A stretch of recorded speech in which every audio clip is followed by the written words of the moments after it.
And then the early grade teachers have a huge impact also. And the child needs to feel empowered and self-confident. You see kids who are very unhappy, that are teenagers, and then you wonder, like, what happened in their early years? And if you look back, you'll see that they were in a very controlled environment, either by their parents or their teachers. And they don't know what to do, so they don't follow instructions. They aren't kind to anyone, not themselves and not each other, or not their friends. So I think it starts early, and I think we need to respect kids and their needs early on. Wonderful, thank you. What is the importance of freedom for personal growth? So freedom for personal growth is really important. Actually, there is no personal growth without freedom. So companies try to do this training for their employees, and the training can tell them like what to do and how to behave and so forth, new skills and things like that. But you need to give people some freedom to discover on their own, to make some mistakes and then to recover without a lot of problem. So in my classes, one of the things that was the most effective of all is the students never got a grade on anything that they wrote until they had the opportunity to revise it as many times as they wanted. And some kids revised twice and some kids revised 10 times, but it gave them a sense of, I can do it, a sense of empowerment. And so I think it's really important for personal growth for you to have this sense of freedom that you can make as many mistakes as you need to make in order to learn that, in order to make changes in your life. And by the way, personal growth and changes in your life, changes come slowly. No one likes to make big changes very quickly. So small steps make a big difference.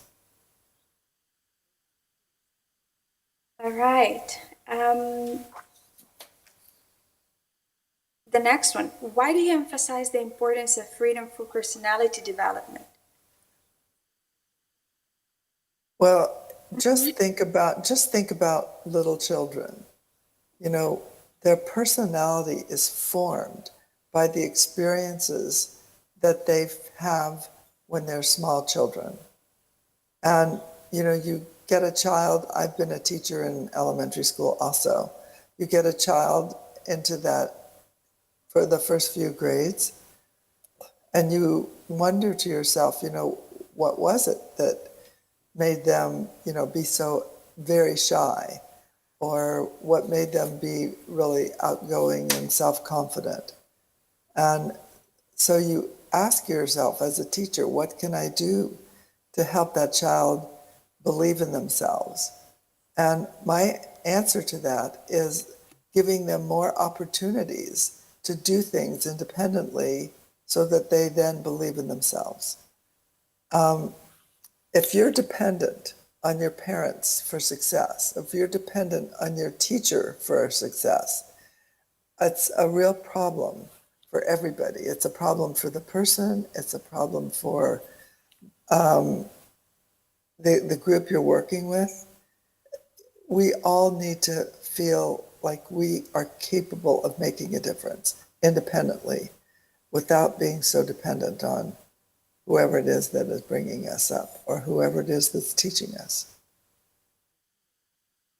Beautiful. You have answered actually the second question that was in there as well about the emphasis of freedom for the child and the family. So wonderful. We will put the two questions together in one.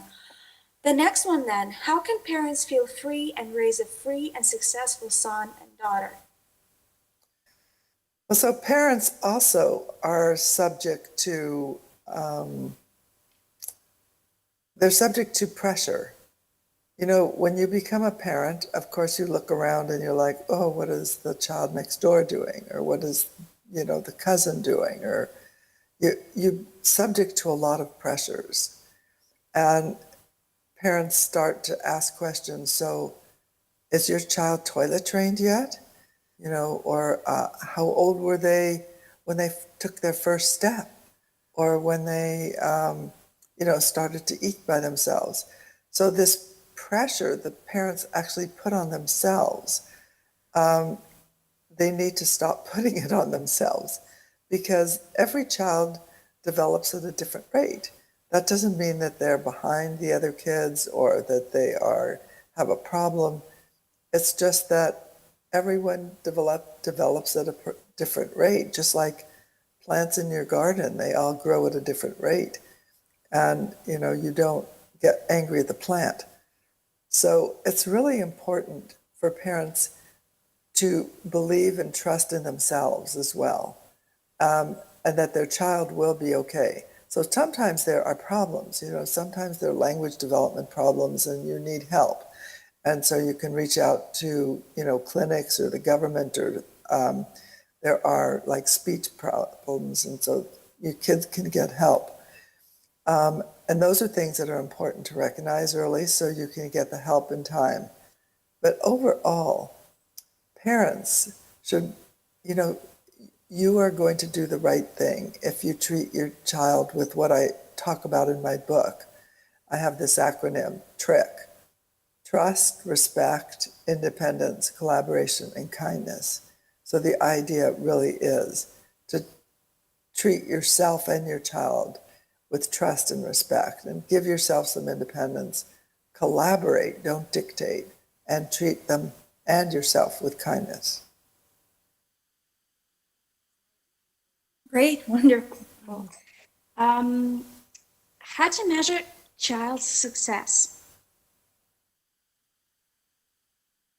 Children succeed at different rates, and but I think success overall should be measured by the fact that the child feels happy at least 51% of the time.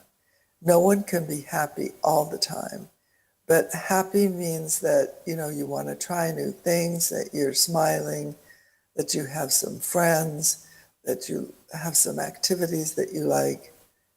I think you want your child to have a sense of curiosity and motivation. And so actually I measure success by a child's willingness to try something new and to be excited about it and to succeed in doing it, to have grit. Grit means standing, but continuing to do it no matter what the obstacles are. And so that is what I would say is success. You want a child that is willing to pursue, persist, ask good questions, be part of the family unit, help the parents. That is success. I don't necessarily think of success as the kids that always get top grades, because some of them are really miserable. And I just wonder, is that the way we want to live?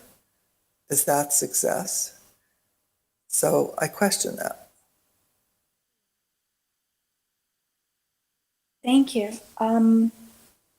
What else is important in the development of the personality besides freedom? The main things that I think are important for development of your personality is really encapsulated in my acronym TRIC. I think you need to, in addition to trusting yourself, you need to respect yourself. And you need to make sure that not only do you give yourself independence, but your parents give you some independence, your teachers give you some independence, and that you have people that you want to collaborate with. And that's one of the things in this pandemic, that's one of the biggest problems, is that there's nobody to collaborate with. And it's because kids don't have any friends. They're stuck at home. And I don't know what it's like in Lithuania, but here in California, no one's going to school. And kids don't get to play with each other. And being able to play with your friends is so important. I mean, we're social beings, and so it's important for kids to be able to play. So my suggestion in that case is for you to form play groups for the kids. Play groups being 3 or 4 other kids that you trust, and that they get together and play with each other, I don't know, twice a week. They can play anything they want. Play a ball game, do creative arts. They can, just be silly like kids tend to be. So if they can't get together in person for some reason, then my suggestion is that instead of those Zoom calls where the teacher controls everything, that they should be able to get together online, 3 or 4 kids together and play a game online, for example, or hang out with each other online, or talk to each other, or make a movie, a video together online, or something.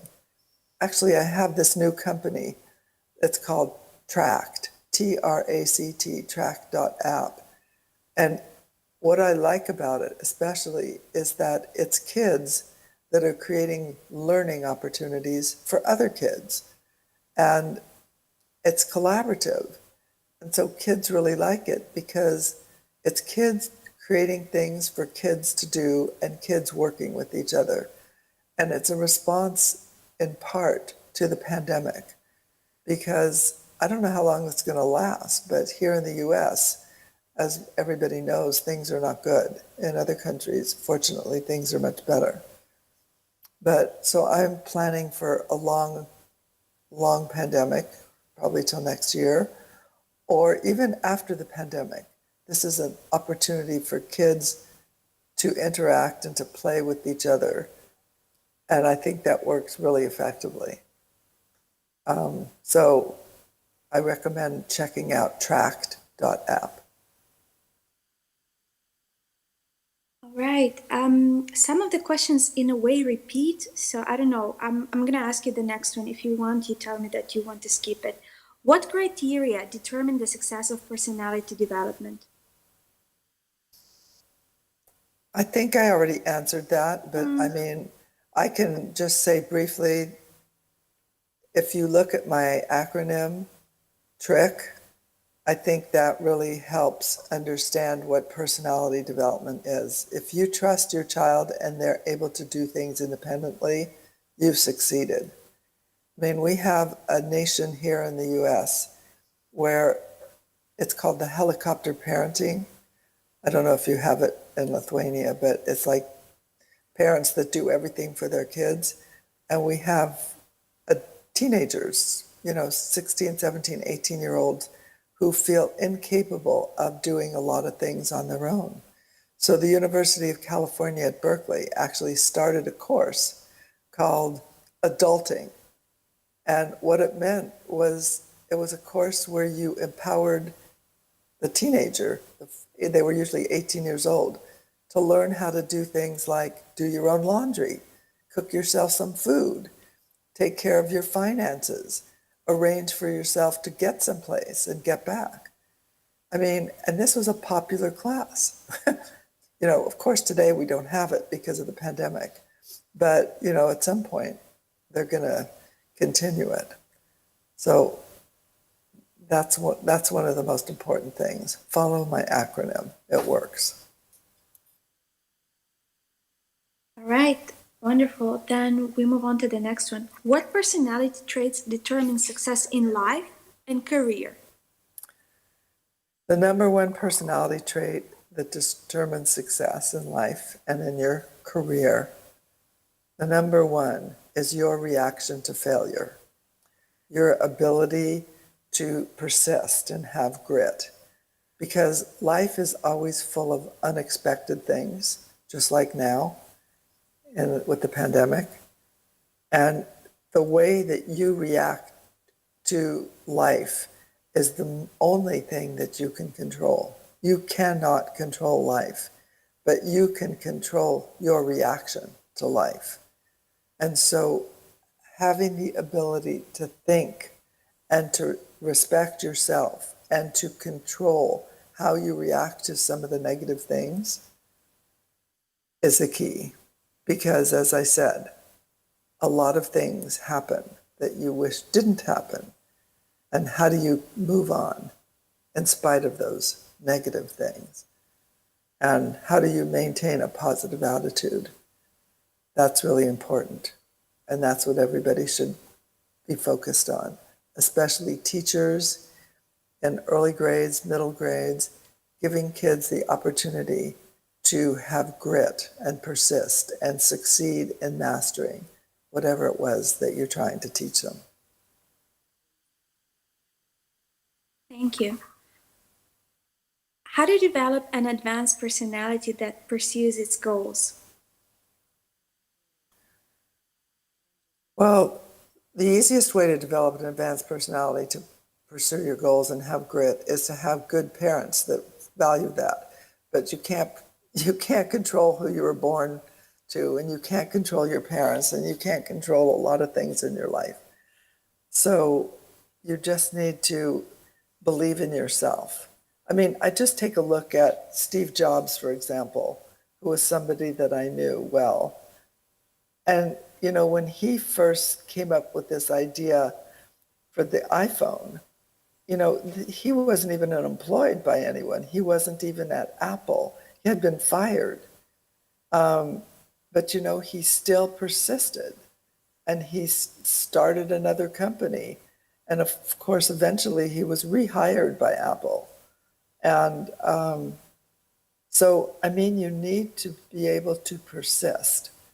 And that's the most important thing. And you have to do it in a way that, in a way that doesn't infringe on other people's freedom and rights. I mean, when Steve persisted with the iPhone, you know, I mean, he was laser focused. That's all he thought about. And also, you know, I think about my former son-in-law, Sergey Brin, that pretty much did the coding for Google. I mean, that's all he did all the time was coding. I mean, 24/7. And so he kept making a lot of mistakes. We all make mistakes, as I said, but he continued. He persisted. And so I think that that's what it takes, belief in yourself and persistence. Thank you. What circumstances are important for successful education? Successful education. You know, one thing that I would do, this is just my idea for making education more successful, I would actually not give kids grades in the early years. I would say from kindergarten through grade 5, I would just grade them on effort, because you form an opinion about yourself early on, and then that affects you for life. And so that's one thing that I would just suggest, that, you know, you could say that the child, you could, as I said, grade on effort, you know, could be satisfactory, needs improvement, and unsatisfactory, just simple categories like that. And then the teacher could keep track of how the child is doing in the different skills. But, you know, if you think you're doing really well, you're going to persist and continue. And if you think you're not so smart, you give up. And so that's why I think that it's important for kids in early grades to develop a sense of self early and let them work on it and continue feeling good about yourself. Wonderful. How does school, parents, social environment contribute to personality development? What is their significance? Well, school and parents both continue to contribute to a child's personality development because it's in your environment. I mean, kid goes from home to school and then back to home. And so I would like parents to work with teachers collaboratively, because it's one person that you're both trying to help. And sometimes parents and teachers don't work together. And I think that's not in the best interest of the child. It's more effective if you could work together in the best interest of the child and provide activities that are going to help them. So you can collaborate by, phone, email, text about how the child's doing and see what you can do to help that child improve in any way possible. But here in the U.S., unfortunately, the parents hold the teachers responsible, and then they don't work with the teachers as much as they should. And I'm hoping that will change now that the pandemic has done one good thing, and that one thing is that parents now say that they realize that the teacher is not the problem. And so they realize that perhaps they should work more effectively and collaborate on a regular basis with the teacher. Great. How important are the educational environment, methods, parental involvement, and social status for successful educational outcomes? Actually, could you repeat that one? Yeah, sure. How important are the educational environment, methods, parental involvement, and social status for successful educational outcomes? So all of those are important. All these groups need to collaborate and work together. I mean, they're all part of the education of the child for the future. And every single group mentioned is important because, as I said, you don't want any one group to create problems and to say the other group's responsible and the teacher's responsible, the methods are responsible, the parents, they're all responsible, and they should all be collaborating and for the benefit of the child. I mean, the child represents the future, and the future, the child is going to be able to influence the future if they're given some control of the future. And you want them to feel empowered, and you want them to have a sense of community, taking care of everyone in the community, not just yourself, not just your family, but whatever you're doing has to influence the community as a whole. We're all one, we're all working together, for the city, the state, the country. And so I think it's important for everyone to work together, to have methodology that works effectively. Teachers spend a lot of time on methodology, and some methods are more effective than others, and we should share those methods with each other. All right, and the final one. What teaching methods would you single out as the most important? I would say the teaching method that I think is the most important is after a teacher gives some kind of a lesson, some kind of a talk or a series of talks on something, the most important part is letting kids practice working together on whatever that teacher was talking about. If it's in history, for example, the kids should be given some kind of a project where they work together with other kids about, for example, how that period in history influences our world today. Or if it's in math, I taught math for a while, and I had kids working on problems together. And some kids got them faster than others, and they helped their peers. But when you do it together with your friends, that is probably the most important part. And a lot of teachers don't focus on that. They just lecture, give a little homework, and then move on. It's really important to give kids that special time to work on whatever it is that you're talking about.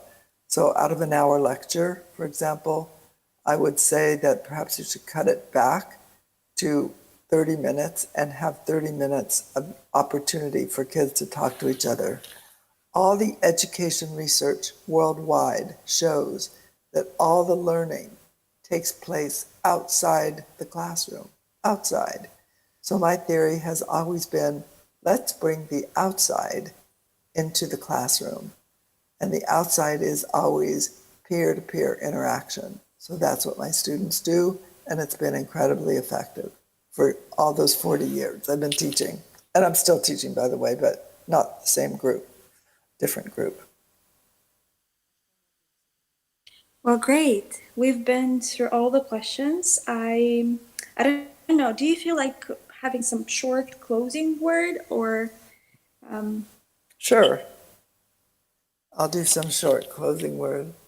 So thank you all for listening to me and to my ideas about education. And I wish you all the best. I know all of you are focused on helping kids be the best they can be.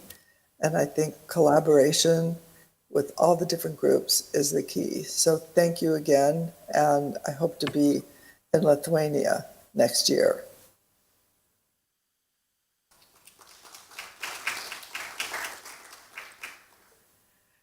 Thank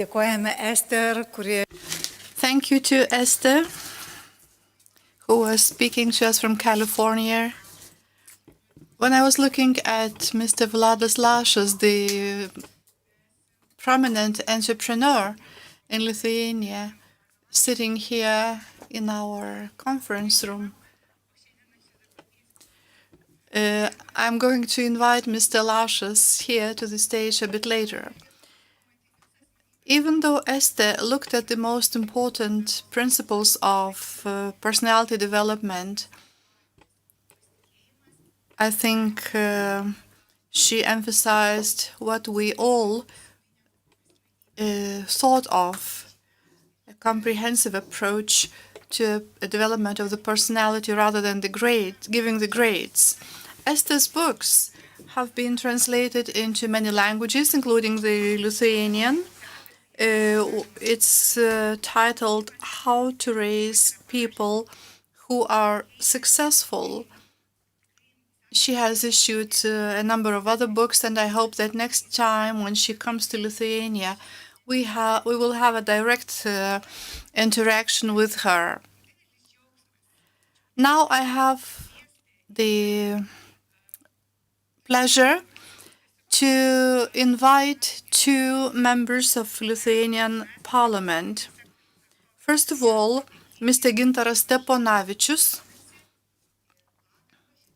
I feel great respect to Mr. Steponavičius as a representative from a non-governmental sector, and also Mantas Adomėnas, member of the Seimas. And we are going to hear a joint presentation.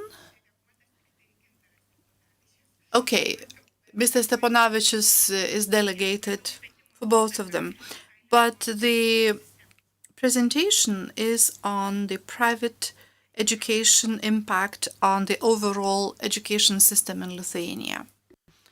Thank you, Gabija. Just a moment. I have to find my slides. And before I start, I would like to tell you that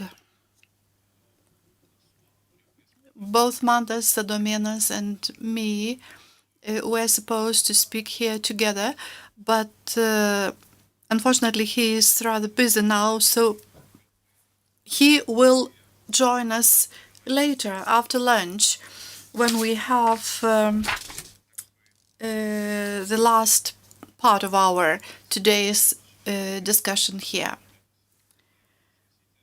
Actually, we were supposed to have this conference in March this year. We put a lot of effort into it because we thought we need such an event to have a look what kind of road we have made since the beginning in the field of education in Lithuania and what is lacking as well. I'm really happy to speak after Esther,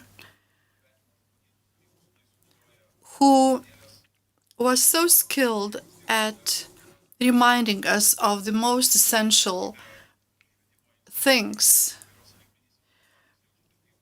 All of us have been working with educational initiatives and know how things work in practice. Lithuania is our home country. Our children are studying in Lithuania. So I'm really glad that in the opening remarks, as well as in Gabia's comments, we heard some essential issues regarding the non-public education. The importance of non-public education have been increasing in Lithuania, and today we have 180 non-governmental kindergartens, 74 schools, even 75 today, I believe. I'm really happy to mention that we also have some non-governmental, non-public schools in rural areas as well. And on all the levels, I'm glad to stress, the non-public institutions are really expanding. And we also have 16 higher education institutions in Lithuania. I'm not going to speak a lot about them, but nevertheless, it's a very important chain in our education institutions. The total number of people studying in non-public schools is about 100,000 persons using non-public education services.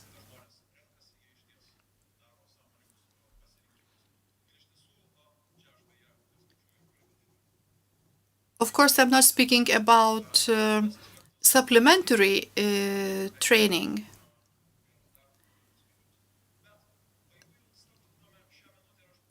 What if we stop for a minute and I ask you to imagine the following? What would be the number of children using non-public sector services if the kindergartens, private schools would work in the same conditions as public ones? It's not a secret that we have a big number of children and families that would like to attend a private school or private kindergarten, but they can't afford it.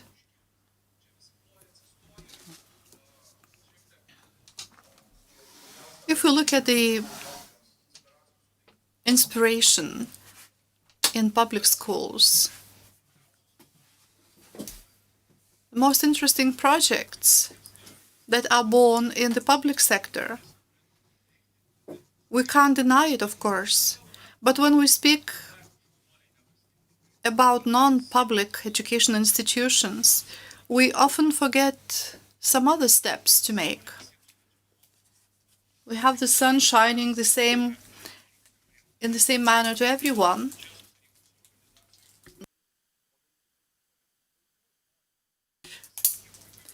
Children are the ones who want more choice, of course. However, I should go back to my slides again. A very important thing, as we already heard from the chair of the committee, is that in these 3 decades, it was probably the diversity of education, including non-public institutions, that has reacted to individual children's needs.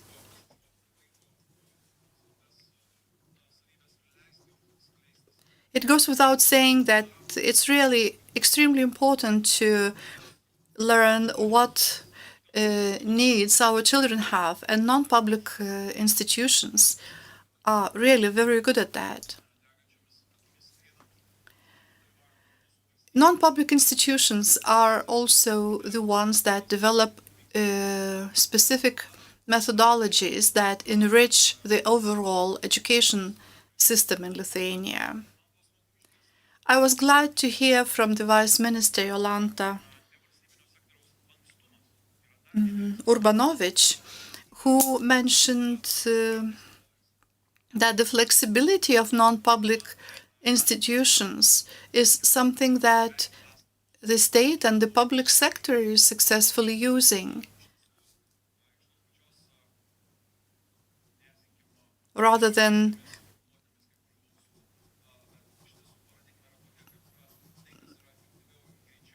looking into the paradigm that what is needed today has to be implemented in the public sector as well. We also had about the issue of the lack of kindergartens in big cities and elsewhere, including Gargždai, Klaipėda.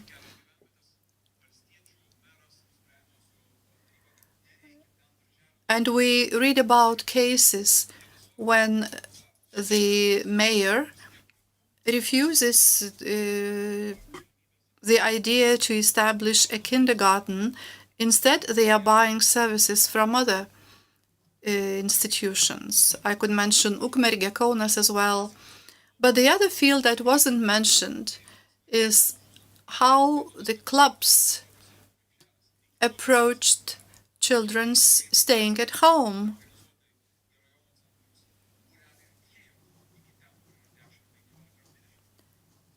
They reached the communities having just as little as 10 to 15 children, which shows that with very scarce resources, it's possible to achieve really impressive results if you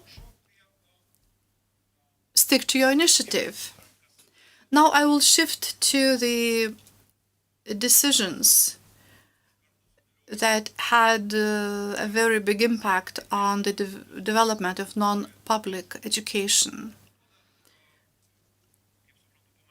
Mrs. Guadašileikytė will speak about the legal aspects and regulation, but I will just mention that next to our law on Catholic education, the agreements in the Holy See regarding the equal funding of Catholic schools had a very big influence also.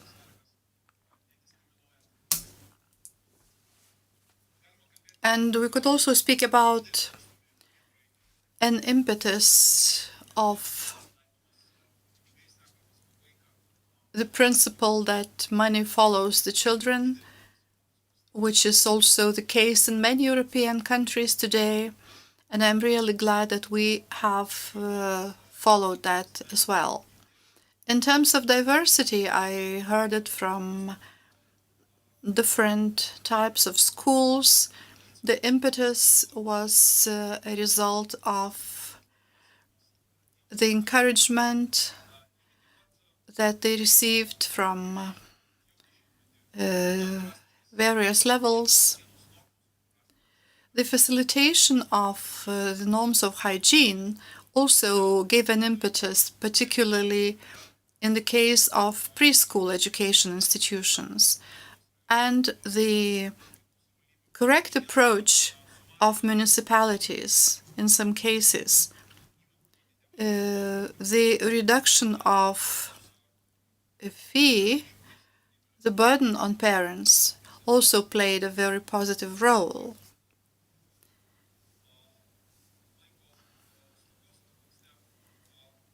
In the context of the lack of time, I will just mention that in the certain periods, on different levels, we saw the application of the principle that money follows the pupil, with certain exceptions.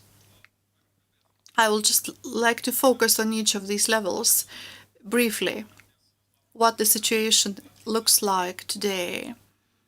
because sometimes we see some failure due to the cycles and the state policy and the approach towards the non-public education. So speaking about the funding of non-public education, preschool education, first of all, it was the most successful in the past 2 decades. One of the reasons was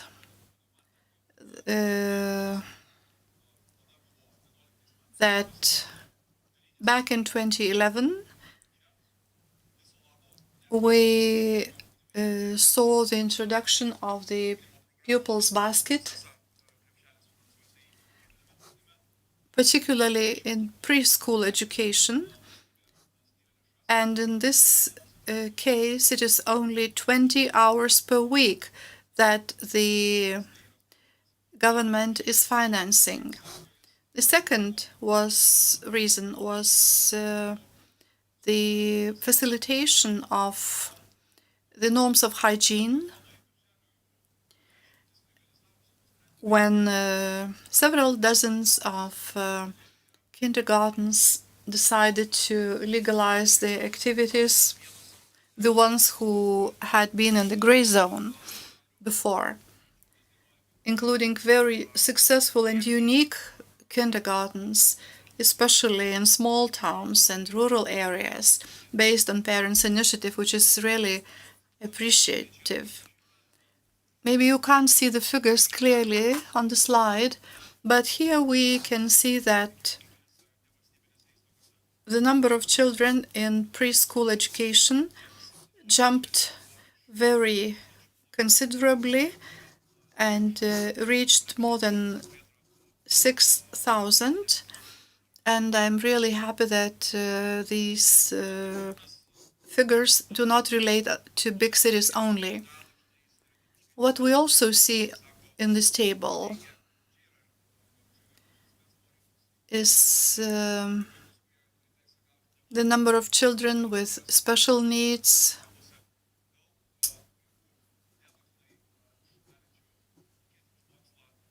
and in non-public education institutions, we can even find children from not so wealthy families. I feel really surprised when I come to think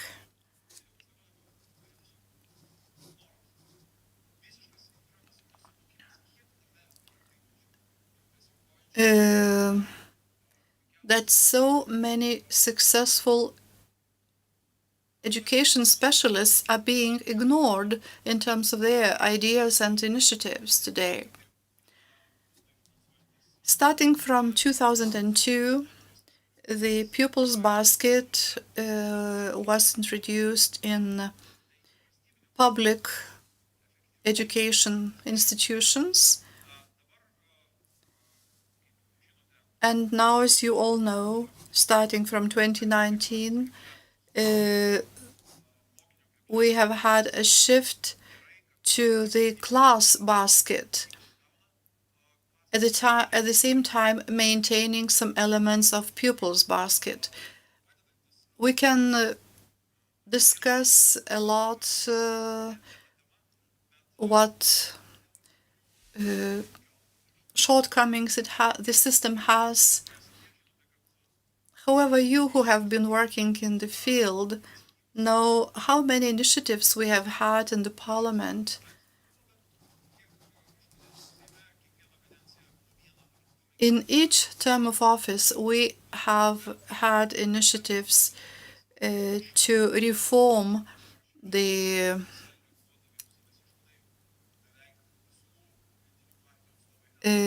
regulation of the education center in terms of funding. This particular term of office was not an exception. I have to mention as well that in some municipalities, the mayors and the councils seem to be positive towards non-public education and offer some help in terms of premises. However, it's very difficult to help everyone, each and every of them. What is sad here is that the attempts to ensure support to all non-public institutions and infrastructure is not so successful. However, we have had some very successful cases like Waldorf School in Vilnius, the International School of Vilnius, one school in Klaipėda, but those are just specific cases.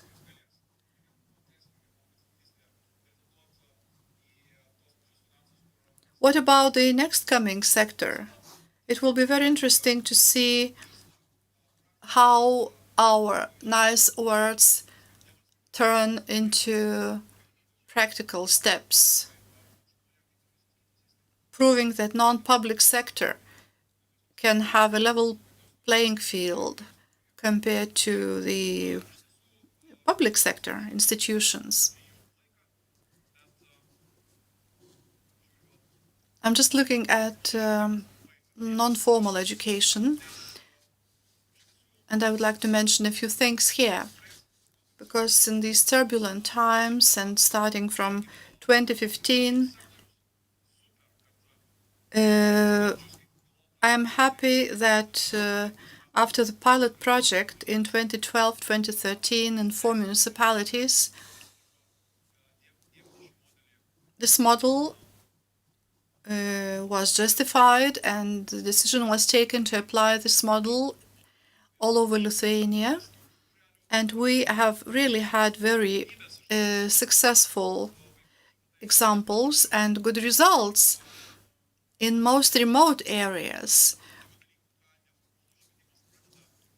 And the non-formal education seems to contribute very successfully to the public education in many aspects. However, this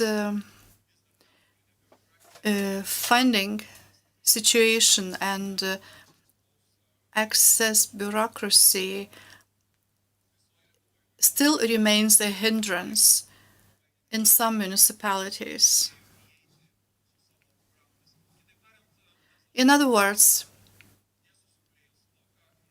there is a lot of space for improvement here, and I do believe that this system is going to be strengthened in the future. The figures are quite impressive. Few thousand of programs last year, about 3,000 of them, and 80% includes non-public service providers, which sounds quite impressive, really. There are many service providers that do not participate in the program. However, a number of very big question marks remain. So why don't we make a step in this field if the municipality is financing the schools of art, music schools? Why some children's clubs couldn't be funded?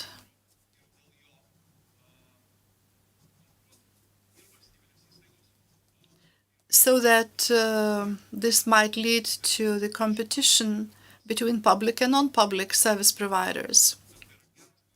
We have a very successful example in Alytus, where some supplementary programs for gifted children have been introduced.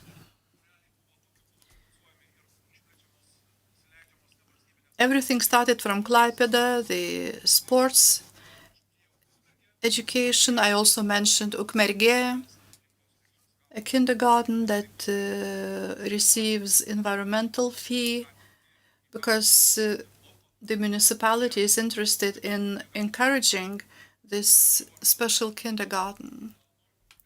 To conclude, I would like to speak about us and them,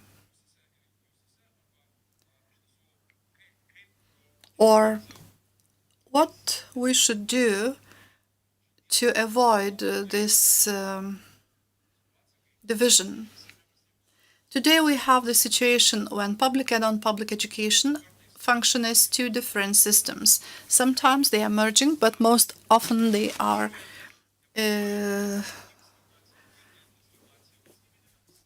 strictly separated.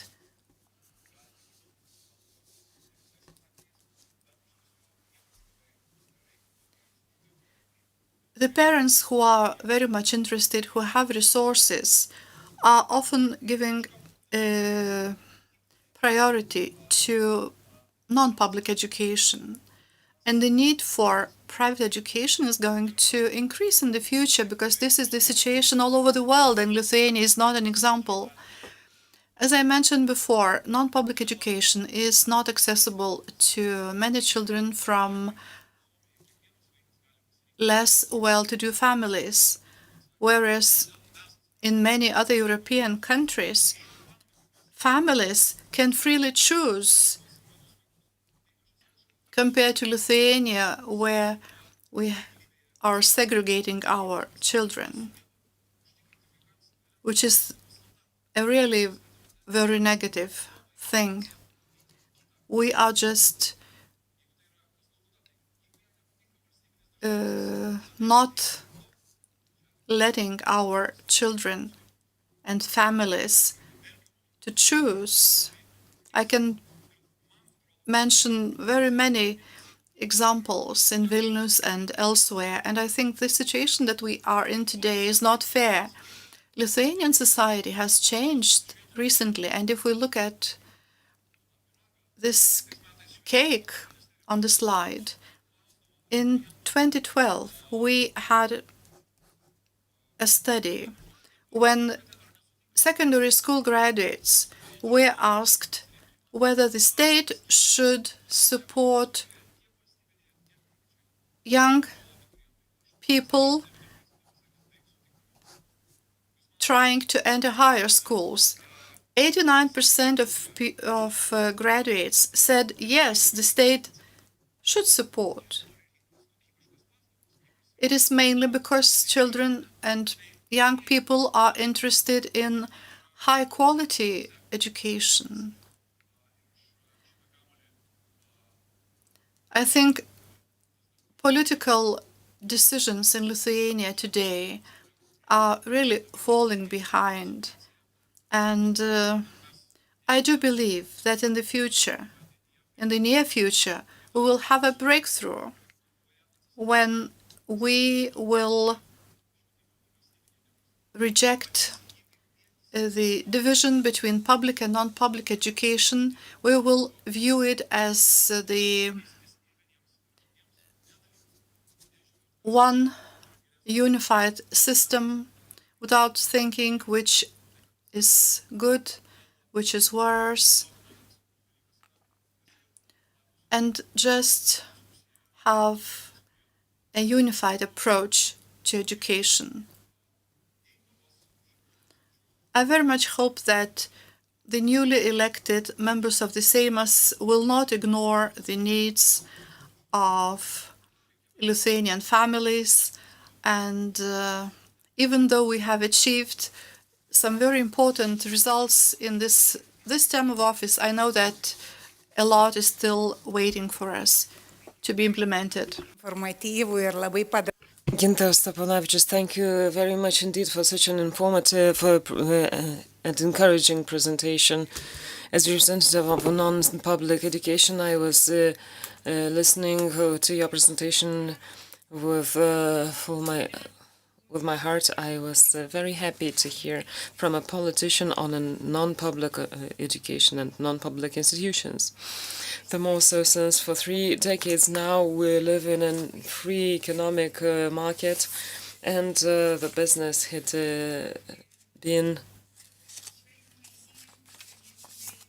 approached with some kind of not discrimination, but something similar to that. And now we can see for a couple of years now that business is treated as value. We're talking about startup funding. Private investment in non-public education is, however, still discriminated against. We have a nostalgic approach to the times where the principles for the variety and freedom of education were laid down. Legal regulation in Lithuania, why the non-public education is discriminated. This is a topic to be talked about by Guoda Šileikytė, associated lawyer of the professional community Wallis Burgienė, Ryčiūnas ir partneriai.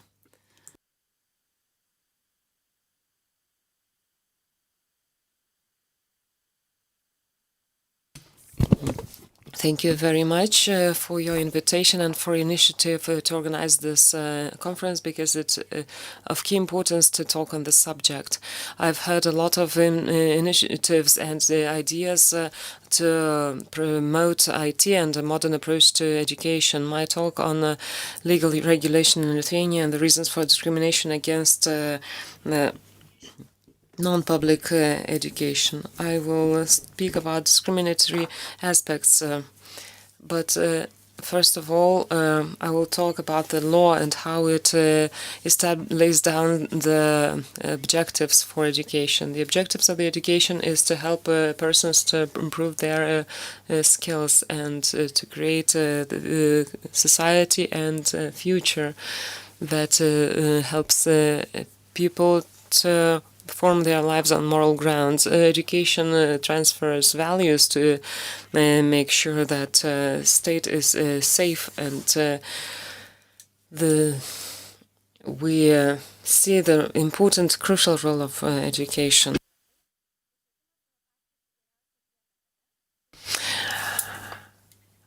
Education is best when its development is faster than the development of society.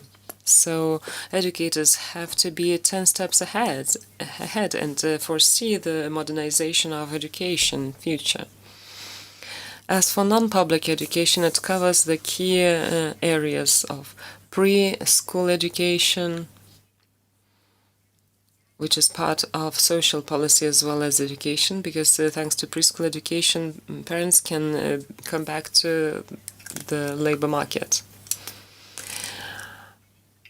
Primary education, secondary education, professional education, high school education also involves the role of non-public education. Non-state educators are also part of the education system of Lithuania, and the network of both public and non-public and municipal educators are part of state education system.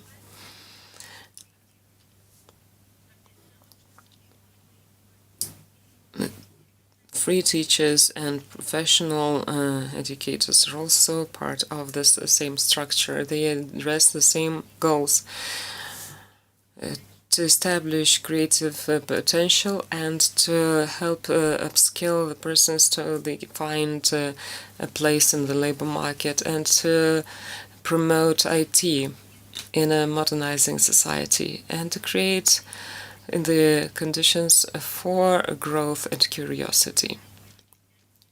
Both public and non-public institutions can help to achieve these objectives.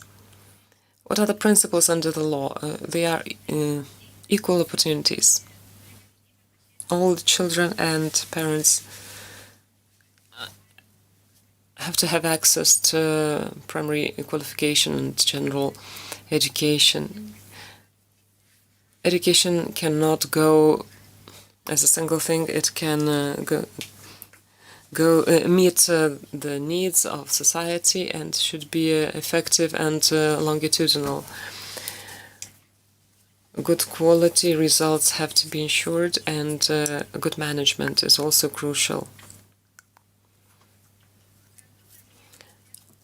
The constitutional doctrine is of key importance, even though the Constitutional Court has not spoken about, made any judgment about secondary schools. However, last year the Constitutional Court adopted a very important decision to all private educators. In a case on whether non-public institutions heads should meet the requirements the same as to heads of public institutions, the court said that the legislator, in regulating the establishment and activities of non-public institutions, has to ensure that they meet the needs of society and have freedom, sufficient freedom. So their decisions should not be regulated more than necessary for achieving the education standards. This decision should inform the regulation of non-public institutions. However, this is not the case so far. As for general public education and other statements of the Constitutional Court, high schools, non-public high schools can receive public education funding when they cover the preparation of experts which cannot be prepared by the state institutions. The court has also said that the state has to ensure real opportunities for everyone under 16 to receive secondary education, but parents may not think they should not contribute financially to the education of their children.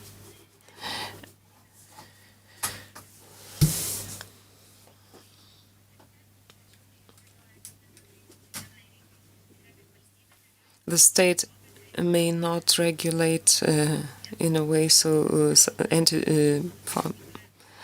economies entities see their opportunities bundled and challenged. So the public educators may not be treated in a different way than the non-public ones. There should be fair competition. As for organization of education, municipalities organize the network of preschool educators, and there's a clear system of compensations. The state and municipality creates the opportunities for schools to operate.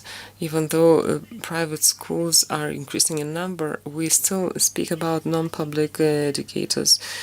This is not a common term out abroad. They usually say private educators. Why we don't have so many private educators? Well, because first of all, we have simplified the hygiene norms, but still there are plenty of them at the level of establishment of institutions, and legal regulations are plentiful. Hygiene norm on schools includes hundreds of regulatory matters. For instance, a school may not have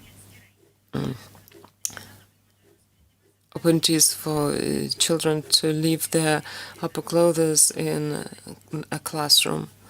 The hygiene norm doesn't allow for this. The same goes for preschool education and security norms. There are many requirements which still hinder the work of non-public educators.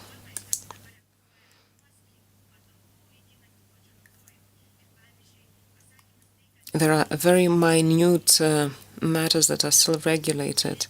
A preschool education institution may not have a common vestiary if there are under 60 children in the school. So if there are 61 children in a school, they should have 2 vestiaries instead of 1. Why so? Well, this is very difficult. This makes life difficult for the establishers of private education. The private kindergartens, it's mandatory that they have pedagogues, that they have preschool educators who have the relevant education. This makes life very difficult because there are not enough of those educators. Infrastructure taxes are also a problem, and during the pandemic we have noticed that some private educators have also to meet the customer rights requirements, which hinders the operation of private entities. We have to ensure fair level treatment field both for public and non-public educators. The level playing field is crucial for effectiveness.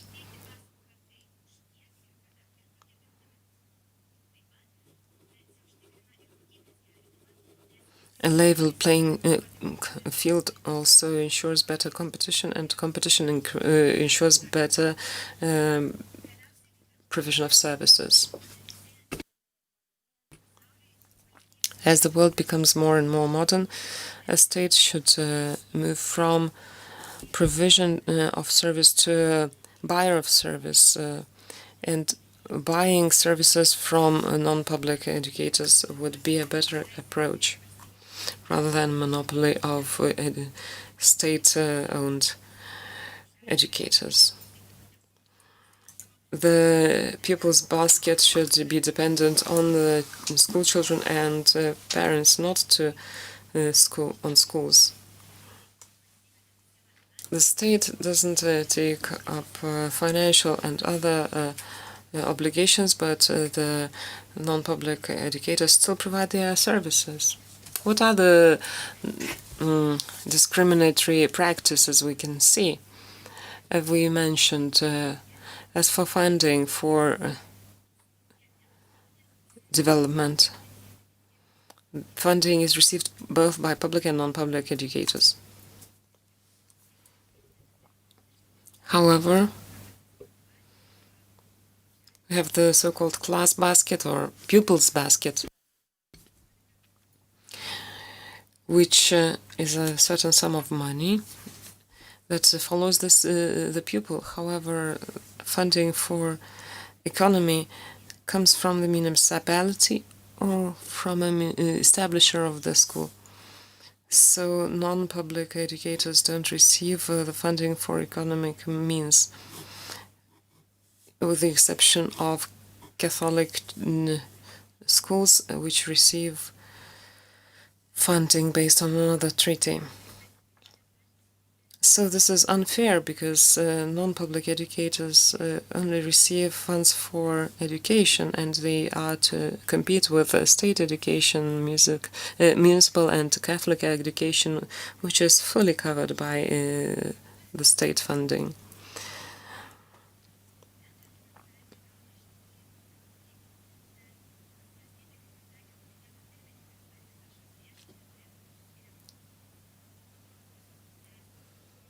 It would be much better if all of this funding went to all of the educators. This would be a fair situation. Another case of discrimination can be seen when we talk about children with special needs. When a class has a child with special needs, municipality funds that pupils learning in municipal schools, and in public and not in non-public schools, parents have to fund that. There's discrimination against our children and our parents. The children who need special ways have special needs have right to support from the state. So why do we say that if he goes to a private school, his parents have to pay for him? No, that should not be the case. This year we have submitted a draft for amendments to the law on education, which aims at improving the system of education for children with special needs. However, this draft still has a notion that children with special needs will be funded in the municipal school by municipality and by parents in private schools. This is a discriminatory stance.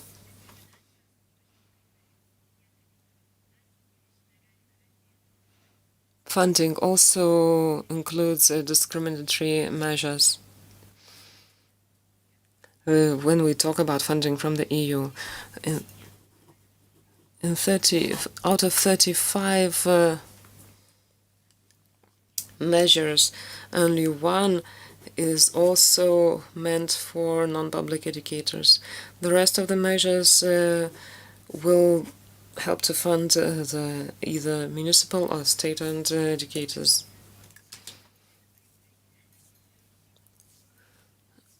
Let's see a measure under which schools receive IT and biology and tools for biology lessons.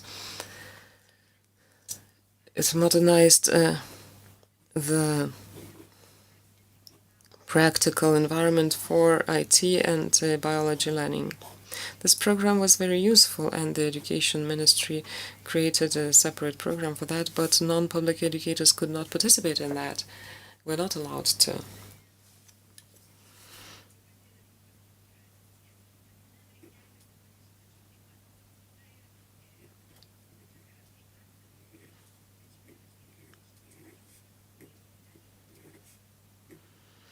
Why was that? It's quite difficult to understand, but it's up to us. We did that. As for the future economy plan, the DNA plan will react to changes in economy in order to invest into innovation and reskilling. This year we're reviewing the DNA plan, but we still don't see any measures that will foresee funding for non-public educators.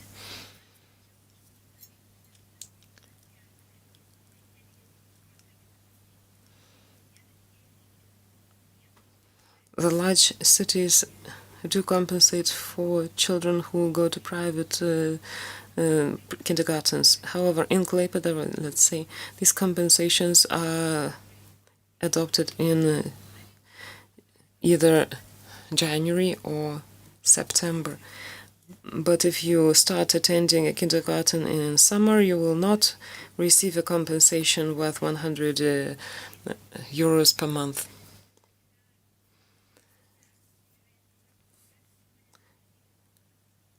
The general approach is also a problem.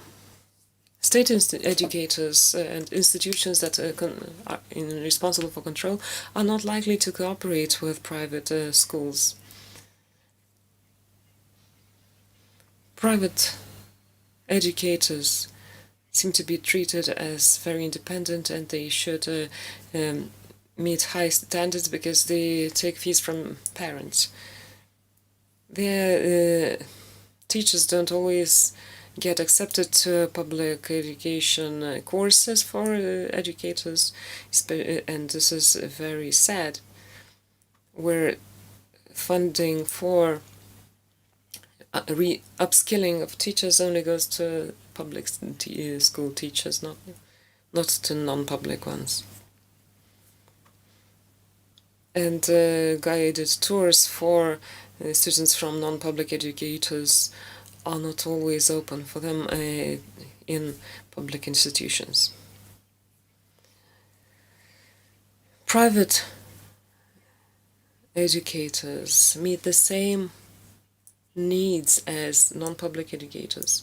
They create conditions for more competition, better quality provision, effectiveness, and ensure the provision of certain services where bureaucracy would otherwise hinder their provision.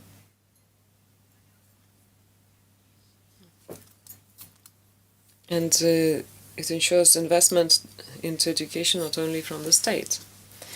But we have to think about the political decisions as to how we support the establishment of private educators. So we have them in small towns as well as large ones.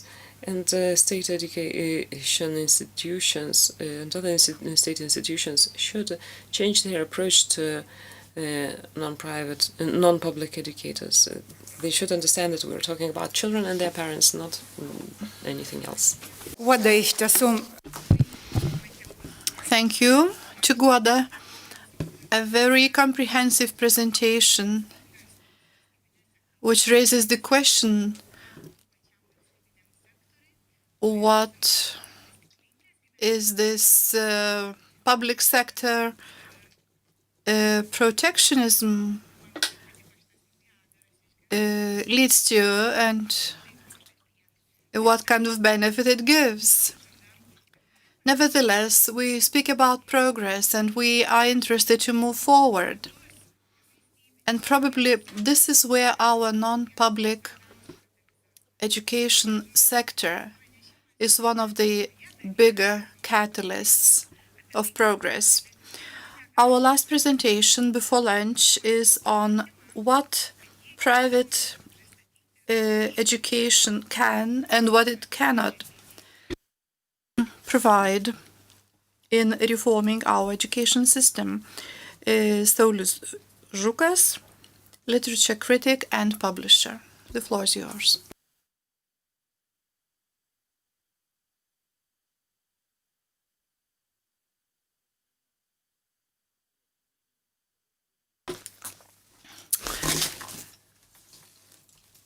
I hope I can deliver this presentation without a mask, if you don't mind.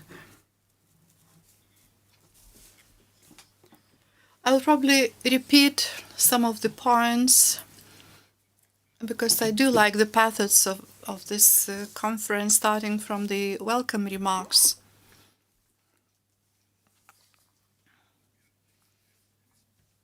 However, I would like to expand the topic a little bit and not speak just about schools. I'm going to use my own experience, which exceeds several decades in length. I'm really happy that we have gathered here to speak about private initiative in today's education. Sometimes private partners are called as social partners. However, in some situations, we feel there is some Komsomol type attitude.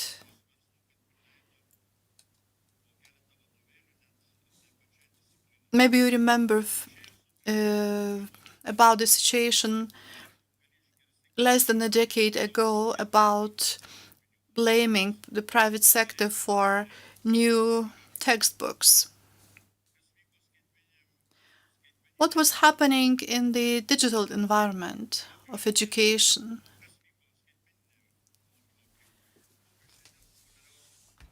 What are the most popular education platforms here? They were created when looking into the future.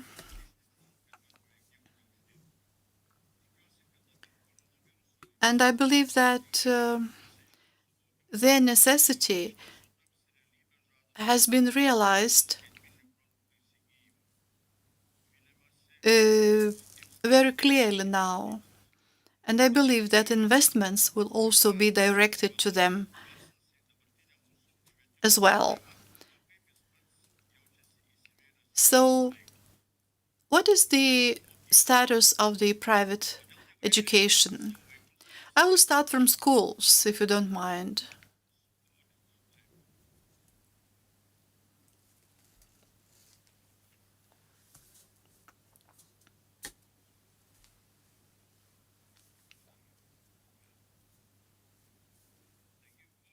So, what are parents looking for in private schools today?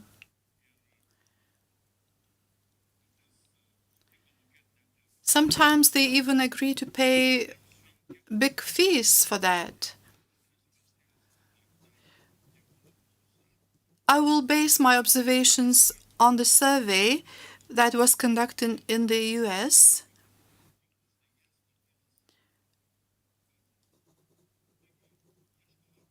So first of all, they are looking for safe environment for their children.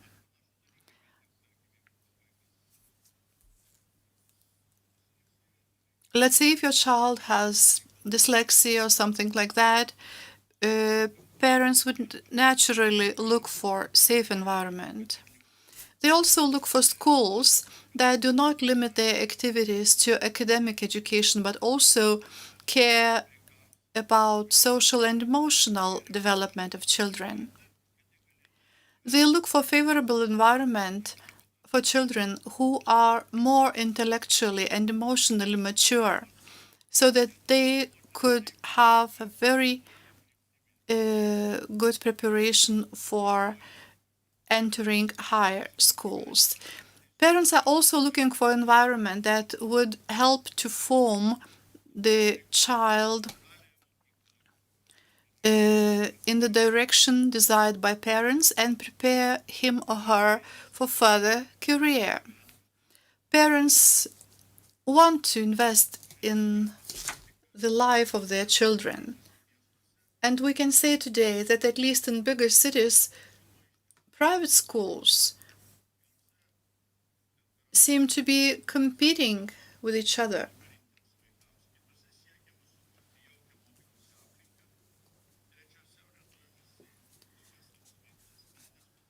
There are some schools oriented to some specific field of education, and I'll probably be right by telling that in the parents' discussions as to which school the children should be sent to is quite frequent. What about the results of this education? About half a year ago, the expert in the field of private education, Algirdas Zabulionis, who unfortunately passed away last week, which is a very big loss for our education system. He was the one who managed to explain the results of the PISA analysis, mentioned that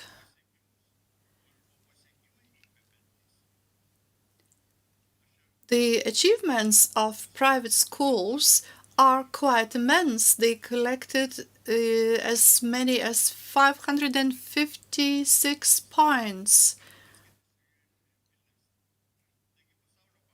in Lithuania.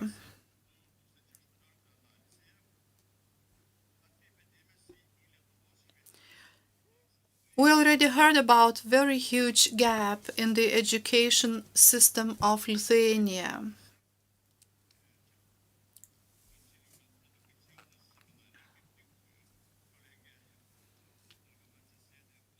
My colleague Vilija Targamadze was participating in the World Bank seminar where it was announced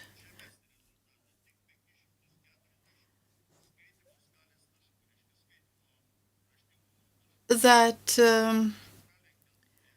Lithuanian private school students overtook not only Estonia,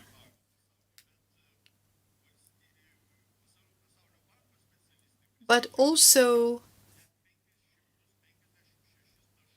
China, Singapore, and Macau. The study involved 300 pupils from 15 different countries, and We can even conclude that Lithuanian non-public school pupils seem to be the best in performance results. My congratulations to the education community. But as Mr. Algirdas Zabulionis asks in conclusion, can we really be proud of that? How can we explain this success? On the one hand, it seems that our teachers have graduated the same higher education institutions. They were studying from the same textbooks. Mr. Zabulionis makes the conclusion that most probably here we should speak about the most significant contribution of parents. We can look at what books children have at home, what fiction, poetry, books their parents are reading.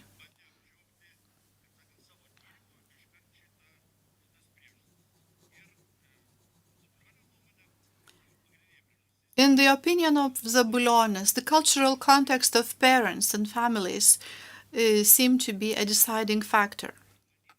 I would agree with that. However, this explanation is probably not quite sufficient. In my opinion, this is not the only reason. We have children from very well-educated families in public schools as well, and education is not the only and deciding factor, I believe.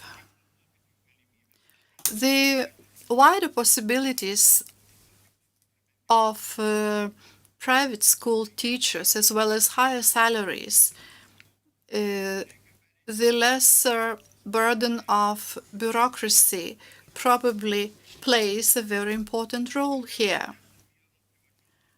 I have been speaking to a number of founders of private schools, and all of them confirmed they would be willing to share their experience. So let us encourage these schools rather than engaged in the opposite process.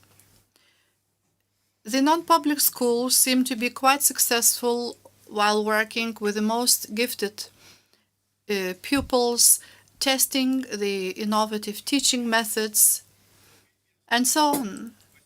If we look at how they manage to achieve high performance results, how they manage to work without the fear of audits, loads of different reports.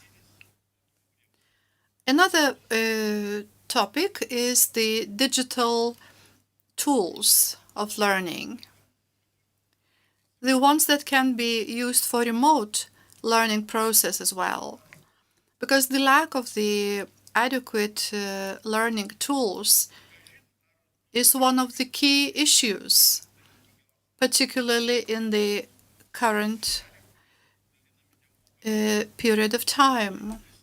The education has to be systematic. Let's say, if we speak about video lessons, a lot of investments is needed.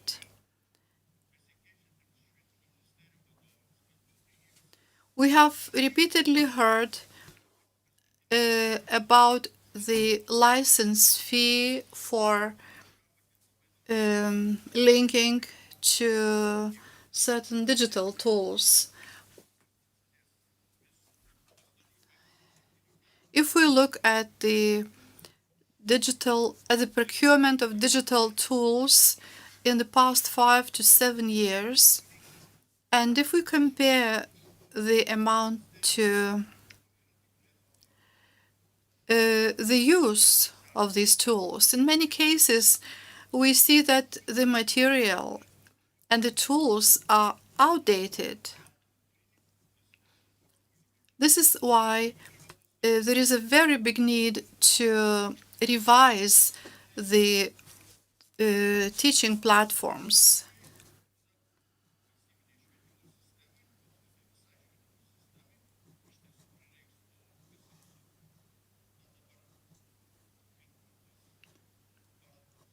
We often hear the promises regarding funding from Lithuanian DNA Fund, so we are really hopeful. The third aspect is related to the release of textbooks, which is not a very easy process, as we all know. A very simple example.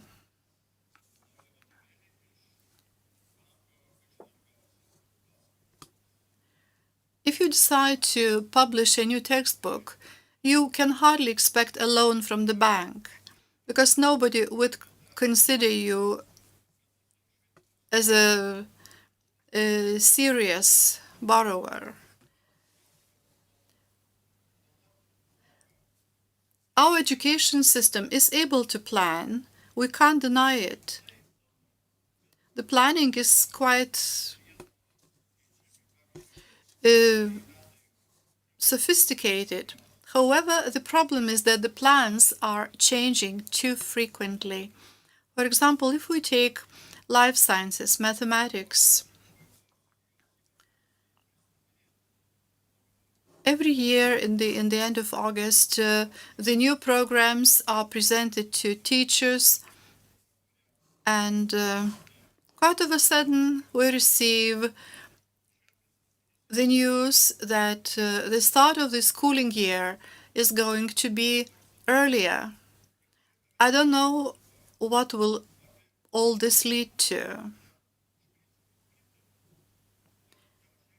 I do agree with the introduction of an earlier schooling. However, what about the structure of education then?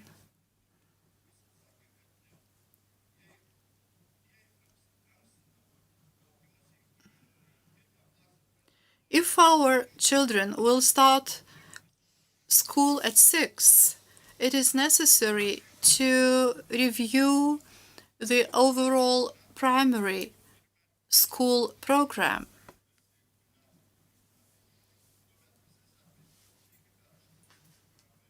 It means that the whole program has to be revised. The publishing business seems to be a mediator between the programs as well as teachers and pupils.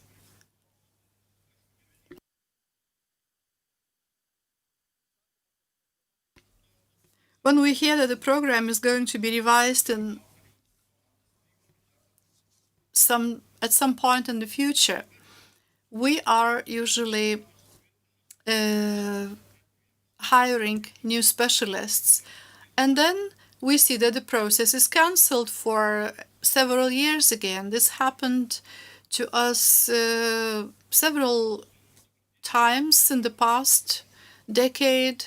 If we look at Lithuanian language teaching, the publishing houses working in the field of education often operate as scientific research institutes.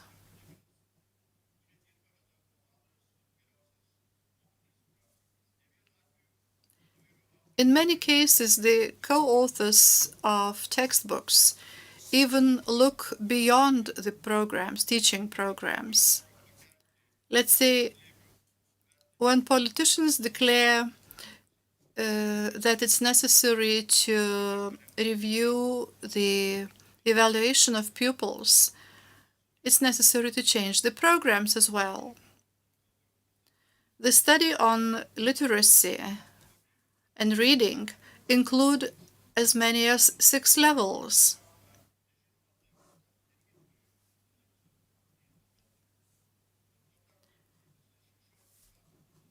Back in 2016,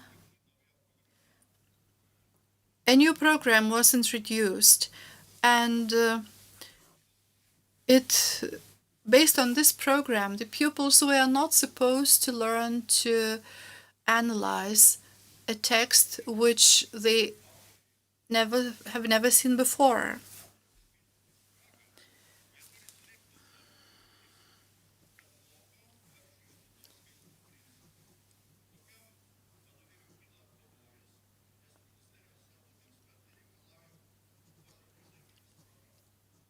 The experts hired by the ministry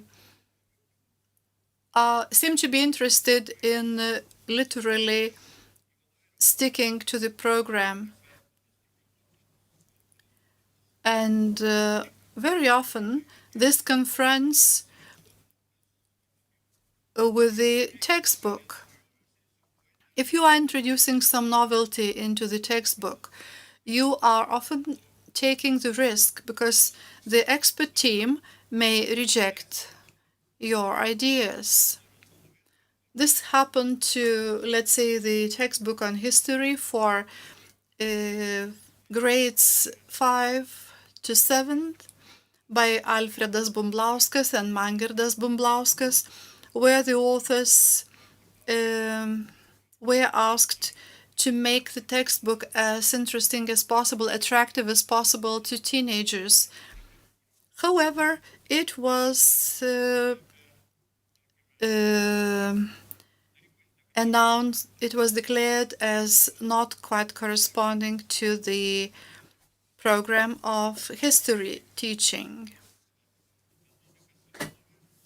We heard a lot about integrated teaching methods, and this was a welcoming fact. However, today, integration seems to be a key word in the new program. However, nobody knows how much it will be effective. Such tests and attempts to reach advancement in methodological terms, well, nobody's asking you to do that, but when you know that this is something that you have to do, because in the future everyone will need it, when you get involved in this activity may be considered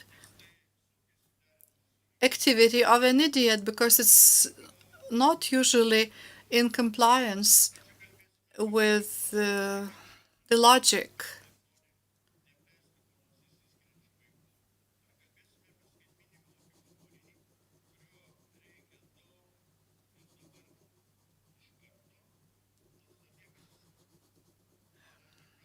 We often hear about the digital content which is required now and without delay when thinking about the future of children. In other words, you have to take the responsibility for the field you are going to introduce something new. Thank you so much indeed. Thank you everyone for your active participation in the first section. I thank the presenters for their argumented and insightful presentations. We are a little bit out of the agenda. We have less time for lunch, therefore please do be quick. We need to start at 12:30 exactly. So we have 30 minutes for a break. It's here in the Seimas, so you will have the time. And it was a pleasure.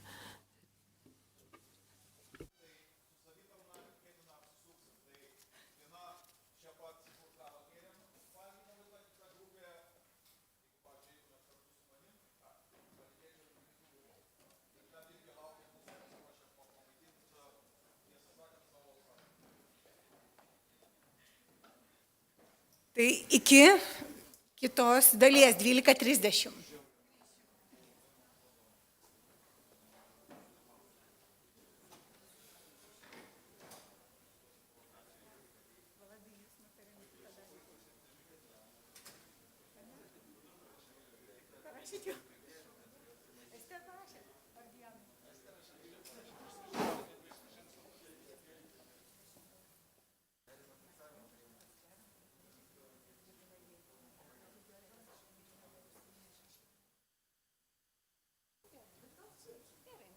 Aš norėčiau dėti skaidrės, Gabija, kur skaitys. Nesiuntėt man? Man atrodo, kad ne, bet galiu pasidalinti. Tai jūs man, Arba flešiuką, arba galiu pasidalinti per Google Drive. Gerai.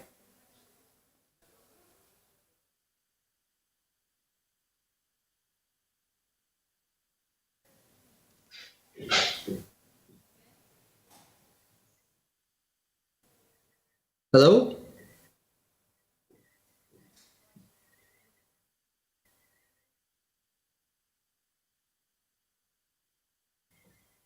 Hi?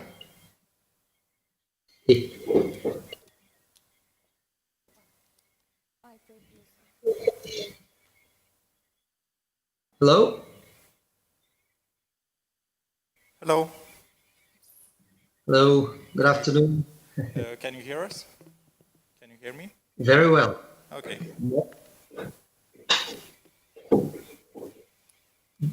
Do you want just to try the PowerPoint?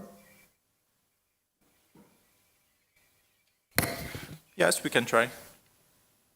Okay, I'll just keep it up here.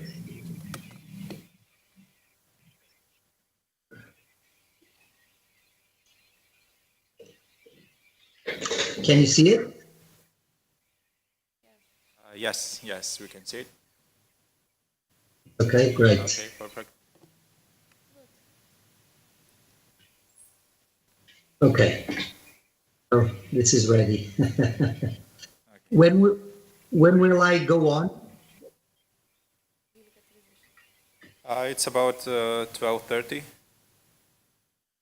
Okay, so you will only have half an hour for a break? Maybe a little bit more, Okay. but something like that. Okay, so I'll leave all this on. Do you think it's better? Sorry? I will leave everything on. And Okay, no problem.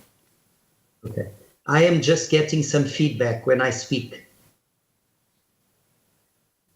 Okay, I will try to look at it. Okay, thank you. See you soon. See you.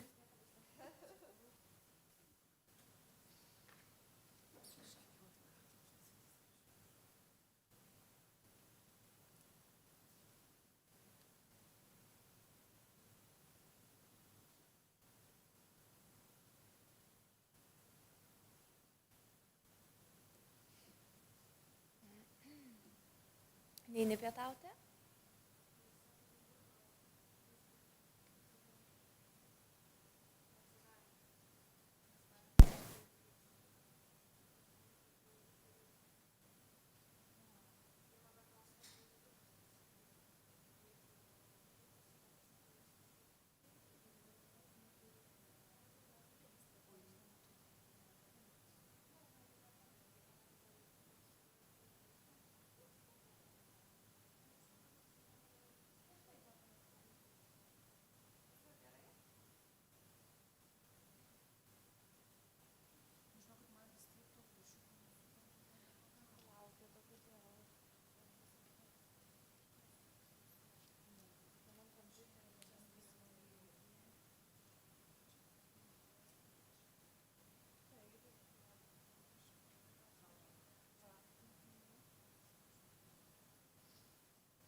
Pasižiūrim, kad viskas būtų.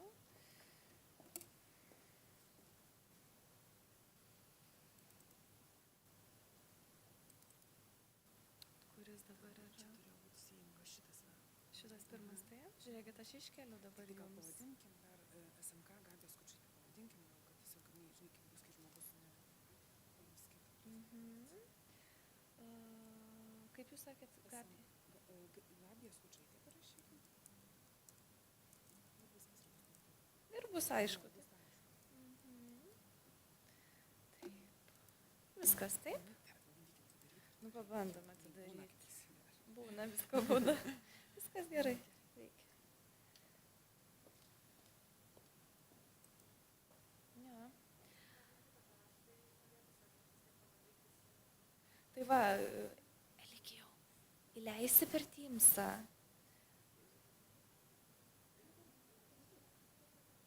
Gabrielė, Eligijus įleis tada. Kaip?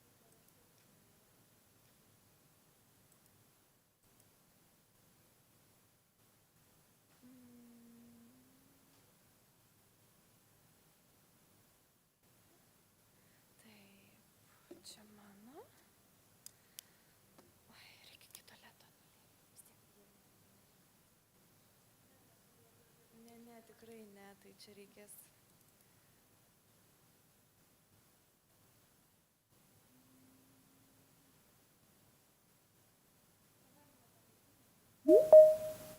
Jau turbūt bando, ne?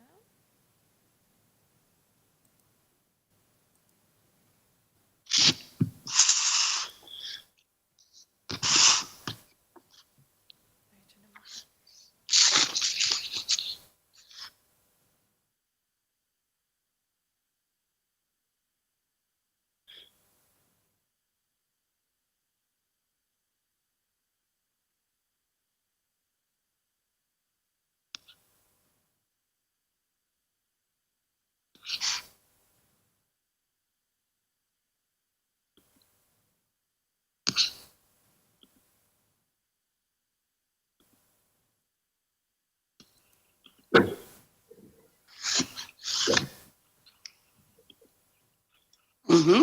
Sveiki, sveiki.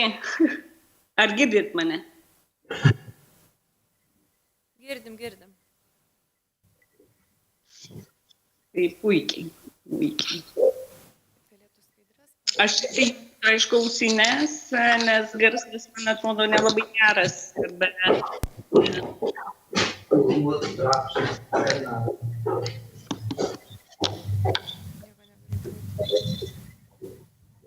Dabar gerai?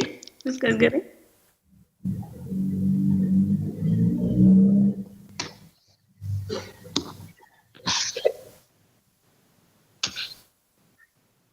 Ar gerai viskas? Gerai, gerai, bet aš nematau. Nematot manęs? Viskas gerai, viskas gerai.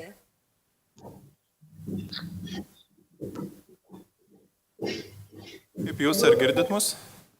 Taip, taip, viskas gerai. Nu, tai tada tik tai reikės prieš pradedant įsitraukti, kada man pasijungti, kai baigs. Ar šitą dabar, dabar vis tiek reikės atsijungti, tikriausiai. Tai galit neatsijungti. A, ne? O šitą prezentaciją tai įkelti, kai prieš pranešimą. Taip, prieš pranešimą galit dabar pasibandyti, jeigu pageidaujate. Gerai, tuoj pat pabandau. Kažkodėl, nors yra atidarytas tas dokumentas, bet jis man nemeta, nerodo tuoj. Aš per brauzerių einu.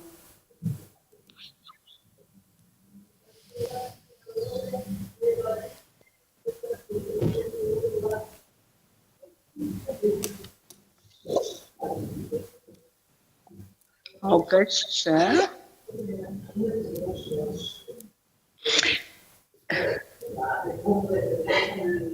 Kaip geriau daryti, nes aš jį buvau tikrinausi per savo šitą, ar upload kopiją, ar replace, čia tas pats dokumentas, kurį geriau. Paprasčiausia būtų atsidaryti savo kompiuterį ir per bendrinimo funkciją rodyti savo ekraną. Šalia mikrofono įjungimo mygtuko yra toks stačiakampis su rodiklė, čia Teamsuose. Taip, aš tą ir darau, bet jis man, kai aš jį atsidarau, jis man desktopę, ar man įsikelti geriau į desktopą šitą failą, nes jis man šiaip nerodo, tada aš turiu arba upload, arba replace copy. Kur įsikelsit, jokio skirtumo, svarbu, kad būtų atidarytas jisai kompiuterėje tiesiog. Jo, jis yra atidarytas, tuoj dar sėki, kad dar sėki.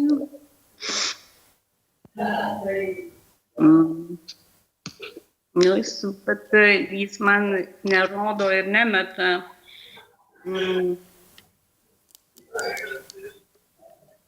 Pačiuose Teamsuose paspaudus šalia mikrofono įjungimo mygtuko tą stačiakampis rodiklę, ten bendrinti yra toks dalykas, turi pakilti į viršų juostą ir leisti pasirinkti darbalaukis numeris 1.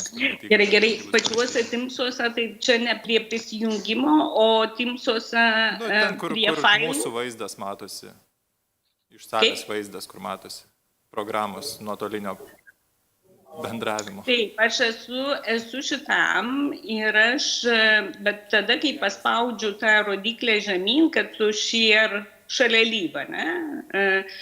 Tai jis man nemeta šito dokumento. Dokumento ir neturi mesti. Aš turiu per browserį, aš jį galiu tik pasiekti.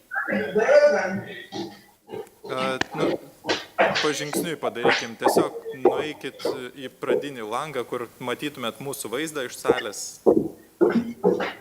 Ar matot vaizdą iš salės? Aš matau vaizdą iš salės, taip. Ir yra ten tie valdymo mygtukai apačioje greičiausiai, taip? Ai, tuoj palaukit, tai gal kitų, Ten yra kamera, yra mikrofonas nupieštas. Taip. Tai va tą trečią paspaudus, ten tą stačiakampį su rodiklę. Paspauskit dabar. Laukit. Dabar aš nepasimečiau kuriam lange, atsiprašau. Ant vaizdo iš salės. Ant vaizdo iš salės, kuris buvo iki šiol. Jo. Gerai, tada, gerai, aš esu čia, tai tada, kurį dabar reikia paspausti? Ar matot kameros ženkliuką, tokį mikrofono ženkliuką ir dar kitokių raudoną ragelį, ten tokį apatiniai daly ekrano turėtų būti. Pajudinkit telę, turėtų išlysti, jeigu dabar nesimato. Aš Airplay settingai, ne šitam tikriausiai. Čia ne YouTube'iniai, ne? Aš turiu Teams'ose. Taip, Teams'ose. Taip, Teams'ose ir Teams'ose, taip. Dar kartą iš naujo, aš labai atsiprašau. Kamerą matau, mikrofoną mačiau ir trečias yra Hide Share Options. Taip? Jo, paspauskit tą. Ir dabar padidėjo vaizdą šiek tiek, ar ne, nusileido ten kažkas tai žemyn. Jis yra, kai aš tą ir sakau, kai aš rašau Share Options, jis man nemeta to pristatymo, aš turiu eiti per browserį. Jums nereikia, kad mestų kažkokį pristatymą. Paspaudus tą mygtuką, kur siūlo variantus, pats pirmas iš kairės pusės yra Share Desktop, ar kažkas tai tokio turėtų būti parašyta. Taip? Share Content. Ai, tuoj, aš, gerai žiūriu, Share Content. Bet jis man iš karto meta kitus dokumentus. Aš matau tuos kitus, tik nemato... Tai viskas tvarkoja. Aš tą ir sakau, kad jums nereikia imti kažkokio konkretaus dokumento. Pats pirmas iš kairės yra rodyti savo ekraną. Ir kokį jau tenai dokumentą atsidarysit, tokį mes ir matysim. Tai pasirinkti tą pirmą variantą ir tada jau pačiam kompiuteryje rodyti tą atsidarytą prezentaciją. Tai tiesiog patį pirmą iš kairės pusės paspauskit iš pasirinkimų. Man nerodo to kairės pusės patį pirmą. Ai, Screen 1? Taip. Ai, desktop. O, geras, nuvažiu. Ir čia rašo, kad would like to control this computer using accessibility, taip? Taip. Ok. Va, ir dabar mes matom jūsų kompiuterio vaizdą, tai tiesiog atsidarykit ten iš apatinės juostos savo pranešimą ir mes matysim jį.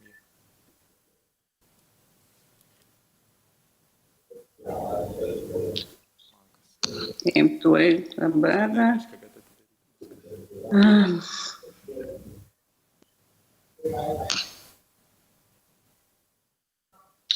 Tai dabar, o per ką aš turiu, savo kompiuterį tiesiog atsidaryti.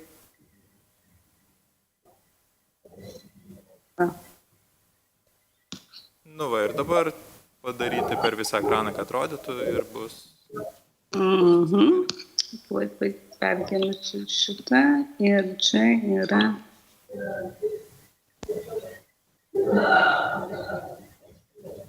Rodo ar ne? Rodo prezentaciją, bet ne per visą ekraną, tai reikėtų išplėsti. Aš matau, dabar jau gerai. Dabar jau viskas. Dabar gerai? Dabar puikiai. Tai dabar ką man su tuom daryti, tuo aš bandau atgal grįžti į pirmą, ką man dabar su tuom daryti. Tai dabar, ko gero, išjungti tą rodymą. Tas pats stačiakampis su X turėtų būti, žodžiu, išjungimui. Ir paskui jau, kai bus pranešimas, padaryti vėl tą procedūrą iš naujo. Per desktopą eiti ir... Tai dabar X-ukas, tas ekranas su X-uku, ne? Jo, jisai nutrauks rodymą mums dabar čia. Tai galite... Tai dabar matot pirmą skaidrę, švietimo tinklas. Taip, taip. Taip. Gerai, tada aš bandau, nes gerai šitą išjungiu, dabar nebematom. Taip, dabar jau matom jūs ir gal dar kartą pabandykit iš naujo. Jo, aš norėjau. Gerai, iš naujo, taip. Šitas screen one.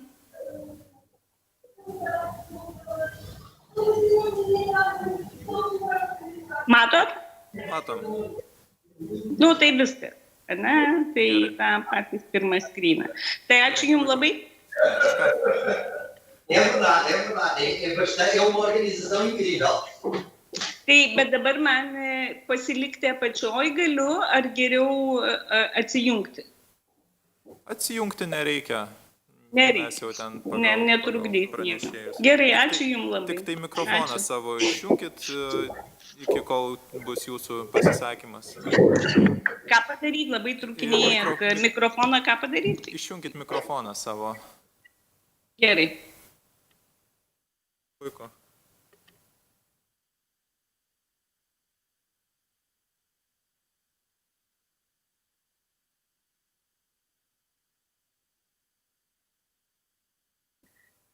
Tai atsijungiu. Ačiū Jums labai. Kalbu užmutinus.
Hello, good morning.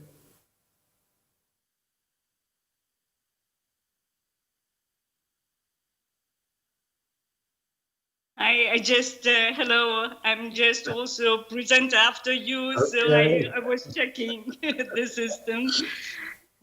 Yeah, trying to get out of it. Yeah.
Is there anyone who can hear me? Hello, Pete. How are you? Hello, Rodrigo. Good to you. And nice to see you also. And for you, we lost the lady here. Yes, she was also a presenter. She was also seeing if everything works. Well, it seems to work, although I'm very eager to find out whether my presentation I use Apple Keynote works with Microsoft Teams. Okay. So, Hello. Can you hear me? Can we test your presentation now?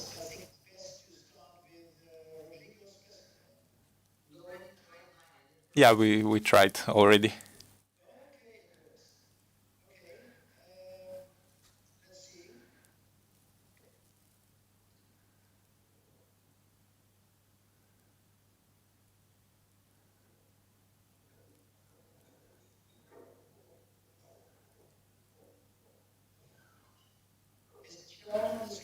Yes, we can see it, but can you make it full screen?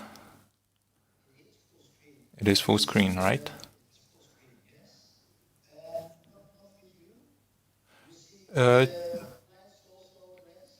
Yes, we can see some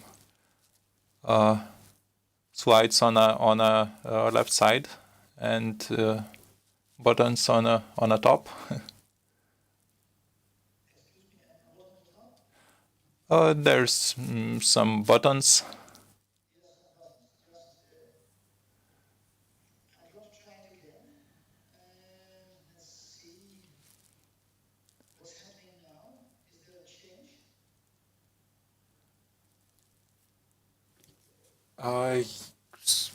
I'm not sure. Just that top banner became white, but buttons still exist there.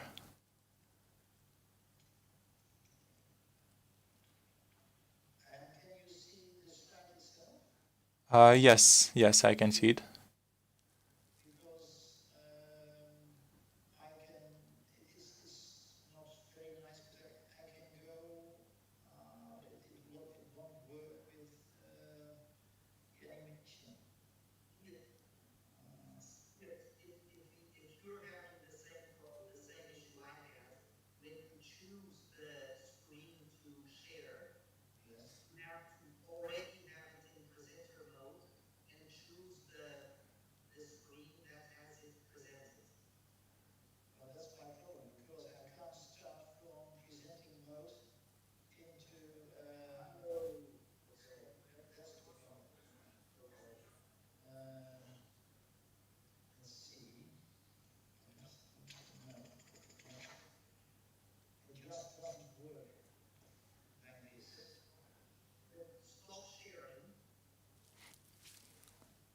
And try it, put in present mode, and then try to share. yes, I'm going to do that also. Let's see. No. Okay. No.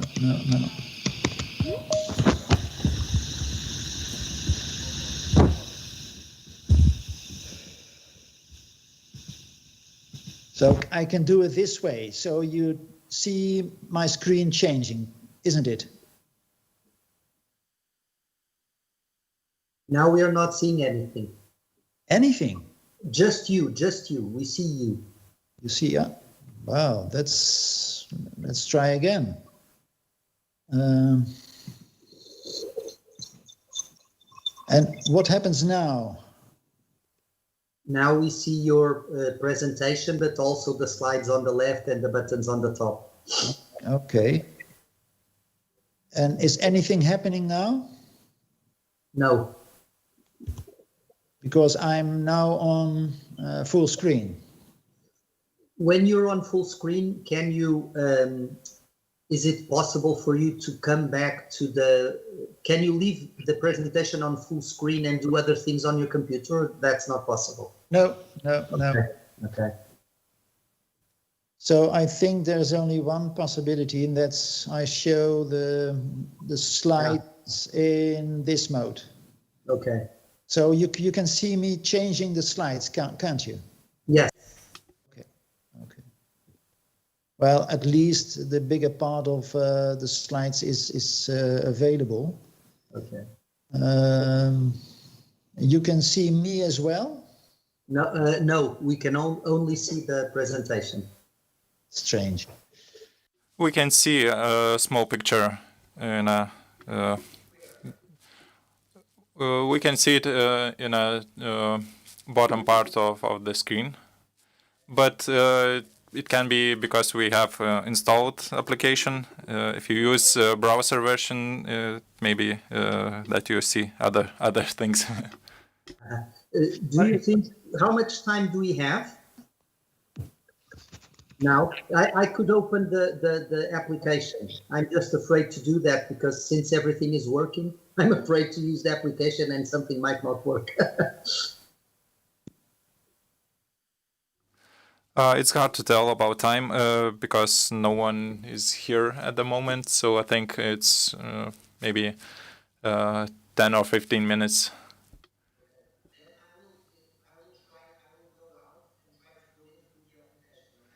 Okay.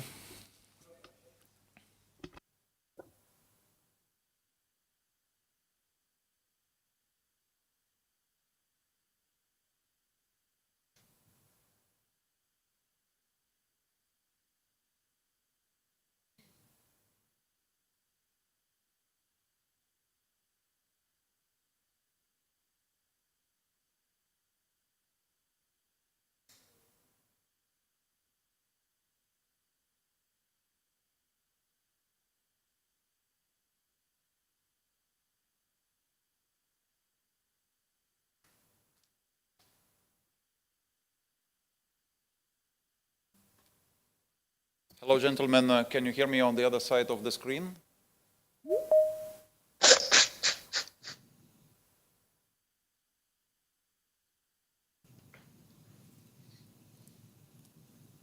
Can you hear me?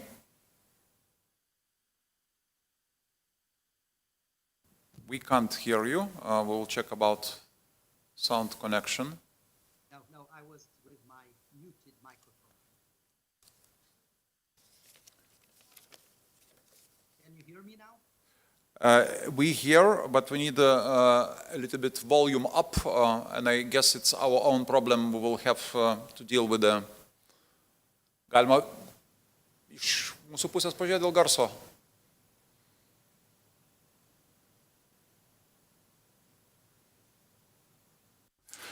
Your volume now is very low. We almost can't hear you. Could you put your mic up? On.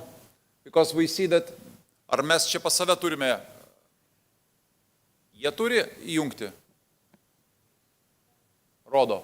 Okay, your mic is on. Yes. Yeah, I can hear you now. Good. Okay. We are terribly sorry. Few minutes delay. People are coming from the lunch, and we will start. Is it okay with your timing? Yes, no problem. Okay, excellent. Our apologies.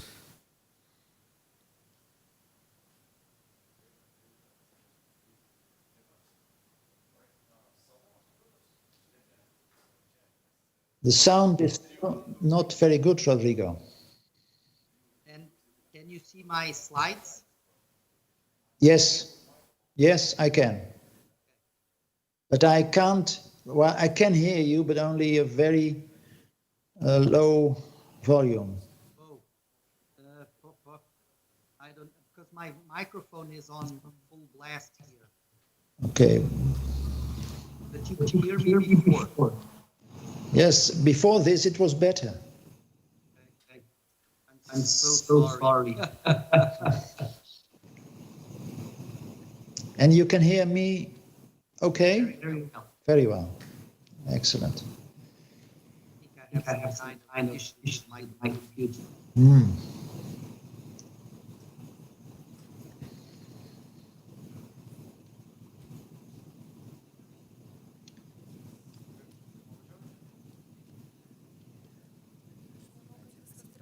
Jūsų dabar yra prezentacija, pažiūrėjau. Pagal pavadinimą šitas nevalstybinė tinklas. I'm sorry, can you check your mic volume on Teams settings? Yes.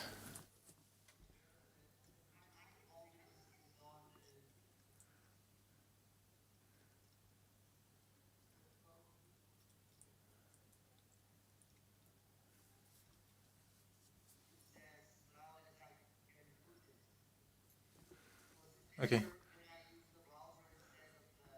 Yes, it was way better.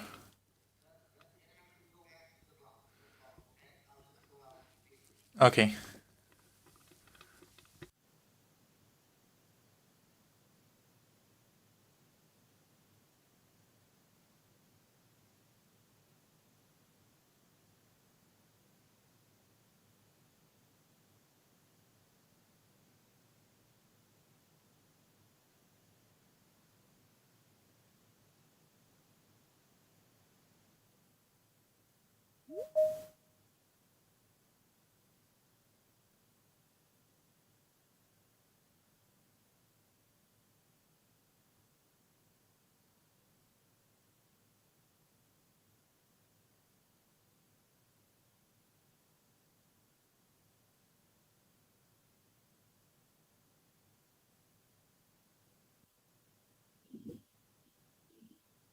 It's better now?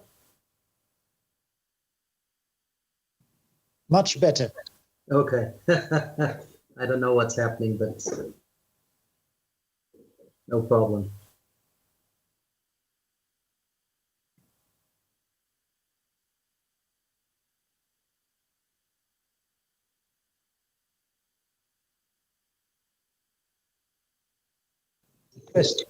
Question, Rodrigo. Yes? How about Berlin at the end of November? So we are seeing it a little bit difficult to do face-to-face. Yes, I think so. I think it's even the Czech Republic now, Michal can't even get out of there. And I think other countries probably will also have a lot of difficulties. So maybe we should stick to online, I think. I think so too. Yes. Because I work in the western part of the Netherlands, I can't get into Germany at the moment. So. I know you. Oh, yes, and Peter Warnders also told me that he couldn't also go. Yeah. Exactly. So. Yeah, I think we'll do it through Zoom and. Yes. Sadly, but it's yes, I think it's necessary because in our countries problems are rapidly growing. I think like there is in Spain. And how's the situation in Portugal? Well, it's growing, though. For the most part, we are also testing a lot. So nobody really knows if it's growing or if we just understanding that a lot of people are infected, you know. But schools already began, and things are, of course, some classes are going home and so on. But well, I think it's something we'll have to. Yes, I think so too. Yeah. At the moment, we have approximately 15% of all our pupils at home. 15, wow! And that's and 10% of our teachers. Wow, so that's it's quite difficult, I can tell you. Whew. Yeah. So you've gone back to non-presential teaching and learning? No. No? We well, we have the difficult situation that the teacher who has to be in quarantine teaches from home. He will find 20 pupils in a classroom at school, and 8 or 10 pupils at home behind screens. Well, effectiveness of education is not at the highest.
Gerai, aš manau, kad mes galime pradėti. Taip, prisijungintis dar vienas kitas. I believe we can start now.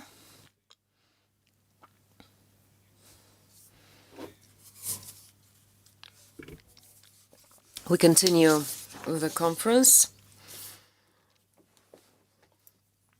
after a brief break.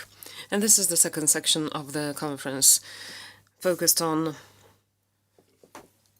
European experience from two non-public associated organizations.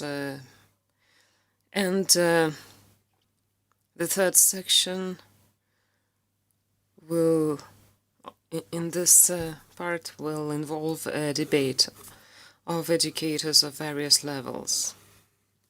We'll have brief presentations. And first, I'll move to English. And in order for everyone who needs interpretation, please use the headphones. You can see them nearby.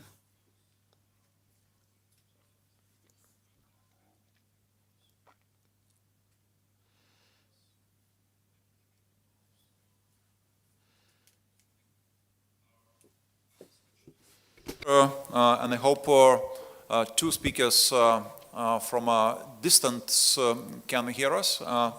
Could you just wave your hands, confirming that is the case? Yes. Once again, we are cordially happy to welcome two of you distinguished speakers, Rodrigo Queiroz Melo and also Professor Pete Jansen.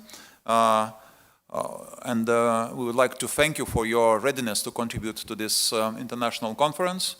As you recall, we from early of this year optimistically planned to have this conference to meet physically, but it seems Europe again has become a no-travel zone for nearly all countries, and nonetheless, it is a huge pleasure for us that you have devoted your time to share experiences of organizations you represent. The audience is different from private sector, kindergarten, general education, non-formal education, also higher education, also state institutions, some even politicians being present, so we will be keen to hear you. Our format is that we would expect each of you to speak up to 20 minutes, and I hope, and not only hope, I'm sure you will enrich with your contributions our audience, and the conference will be even more success. Having said that, I would just turn to the first speaker, but before doing so, I'm a moderator. My name is Gintaras Steponavičius, and I'm one of the co-organizers. Okay, private education in Europe, reality, challenges, and perspectives. Rodrigo Queiroz Melo, President of European Council of National Association of Independent Schools, is ready to share his thoughts. The floor is yours. Just to add that we will be having simultaneous translation from English into Lithuanian, and also next to the audience in the hall is also watching on YouTube. So I hope all it works well. Rodrigo, the floor is yours.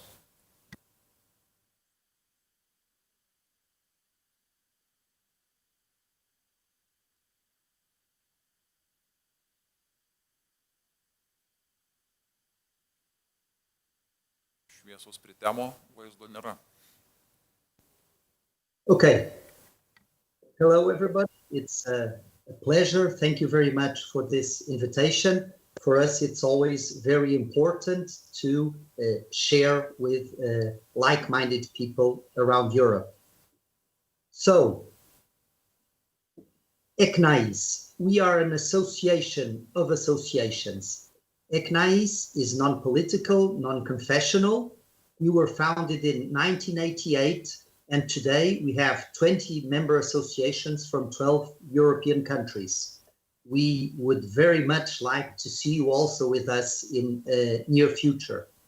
ECNAIS was put up so that we could meet around Europe and discuss the problems, the challenges, and the situation of independent education around Europe. I would like to begin by sharing some numbers and what is the reality today of private education in Europe. Well, we represent 18.7% of all students in Europe. So this is around 20 million students. It's a very big majority. And here I would like to highlight that 50% of these students in independent education in Europe are funded by the state. So in a lot of countries, parents do have support from the state to do their educational choice. In most states, we can see that the independent school sector, for some reasons we will see later on, is really leading innovation. And here I would like to quickly share with you some figures. The countries that have the biggest percentage of students in independent schools and the lowest percentage of schools in independent schools. In early childhood education, and you can see that in countries like Norway, the UK, Cyprus, Germany, or Ireland, more than half of children in early childhood education are in independent schools. In primary education, and here you see the Netherlands, Belgium, Malta, Spain, or the UK, again the UK, with a big percentage of schools from primary education in independent schools. And on the other hand, you have a lot of countries that have a very small number of students in primary education that go to independent schools. In lower secondary, highest and lowest. And so, as you can see, there is a big diversity within countries in Europe of the percentage of children that go to independent schools.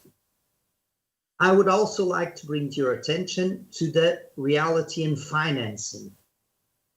And here we do not have enough quantitative data, but we do know the schemes, the financing schemes that different countries have for students in private schools, and they are very different. In a small number of countries, but there are some, like Greece, there is no funding at all for parents who make their choice to take their kids to independent schools. In some countries, there is a small amount of funding and only for some schools, example of Hungary, Italy, or Poland. In some countries, and I would say these are the countries with whom we agree the most in these terms, there is very significant funding for most or all of the independent schools. And here we can see the Netherlands, Denmark, and Finland. And I bring your attention to the Finnish case because it is a common error when we go to the education meetings. People think that there are no independent schools in Finland. Well, there are independent schools in Finland, and the kids who go to these schools do not have to pay. They are completely funded by the state. There are other countries that have also significant funding, but only for some independent schools. This means that in some independent schools, parents do not have to pay or pay a very small amount, but in other independent schools, they will have to pay full tuition. And some countries, my own country, I'm from Portugal, have a combination of the above. So we have a system where some independent schools, only poor children have a little support to go to them. We have other independent schools that the state pays 100%. And we have some independent schools that do not receive any support whatsoever for the students who go there. This issue has been an ongoing discussion, not only within the countries, but also at the European level. And in the latest years, I would say for the last decade, ECNAIS has tried to bring awareness of this issue at the European institutions, always being very clear that education under the European Union treaties is competence of the states. The Union has no power over education, but still it is a project of the Union just to put information around so people can know what is happening in other countries and see if it adapts to their reality. And in 2018, the European Parliament had a vote and they had a resolution on the modernization of the European education system. And in this resolution, it was very important, and this resolution was voted by a very big majority within the Parliament, but it was said and recognized the right to education includes the freedom to set up educational establishments. And so the recognition that in every European country, there must be the right of those educators who wish so to offer school. And there is also a right of the parents to ensure that their children are educated and taught according to their religious, philosophical, and pedagogical convictions. And this goes all to diversity. One of the main reasons that we have independent schools and we support the independent schools all over Europe is to foster diversity. In most countries, in every country, in fact, in Europe, it is not possible for the state to impose a certain type of religion or credence or a philosophical approach because the people must make their own choices. But education is all about values. And so this is very important that the independent school sector may come in to offer parents education according to different approaches, religious, philosophical, or pedagogical. The European Parliament resolution also says, number 76 of their proposals to the states, and this was for us the main importance of this resolution, that to ensure freedom of educational choice, states should have adequate financial support for schools of all categories and levels, both state schools and not-for-profit private schools. And this was the first time that one of the European institutions, in this case the Parliament, had a very clear message about financing in the independent sector.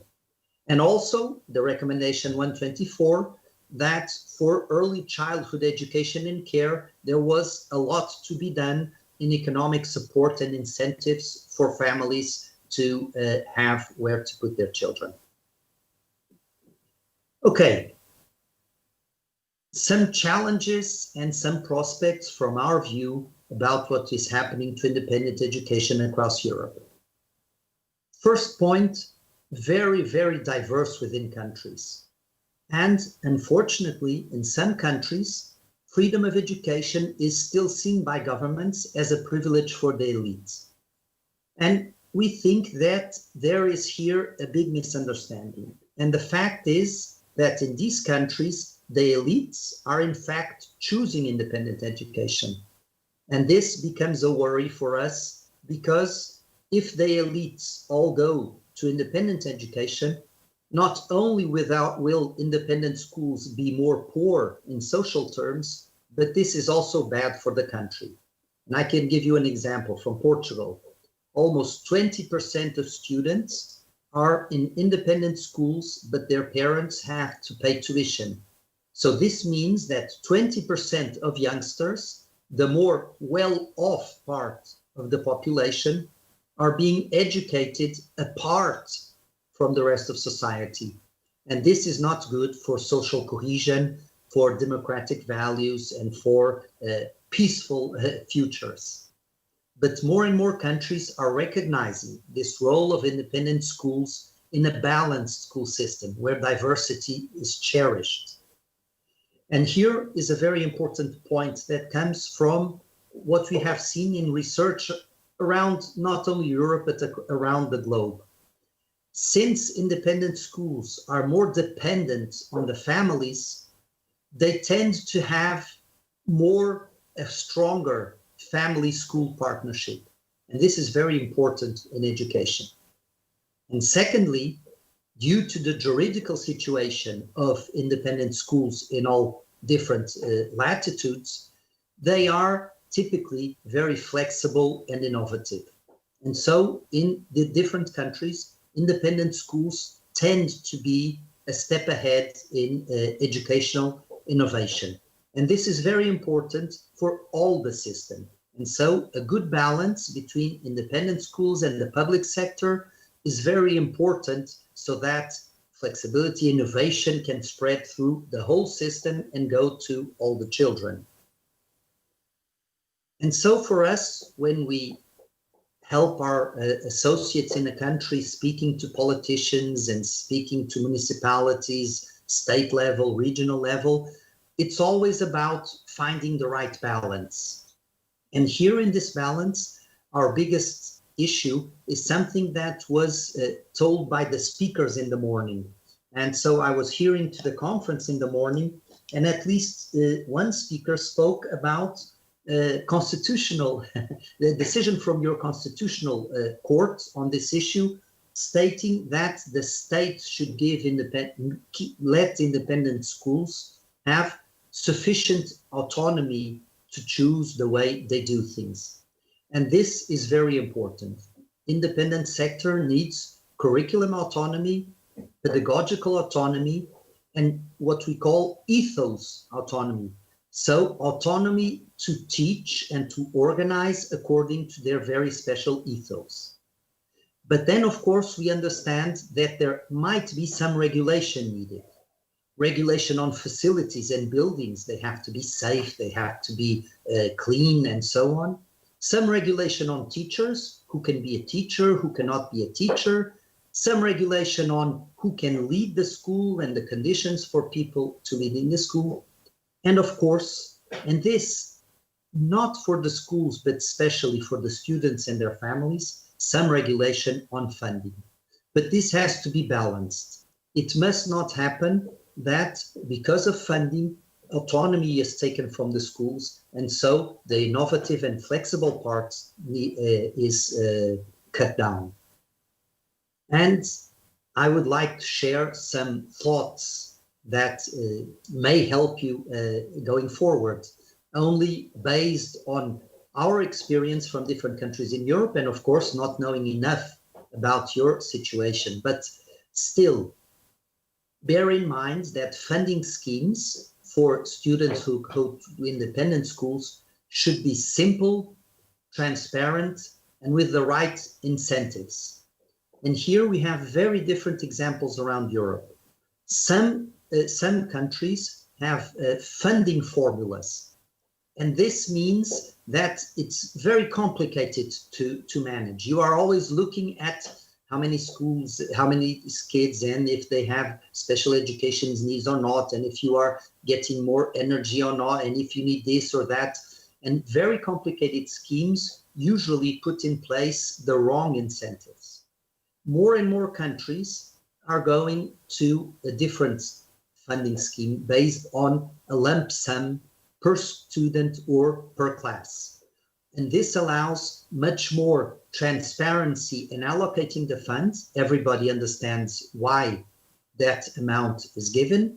And on the other hand, it keeps the independent school free to manage the best they can the money they get. Secondly, a very important question, are we looking at a targeted funding scheme or a general funding scheme? What does this mean?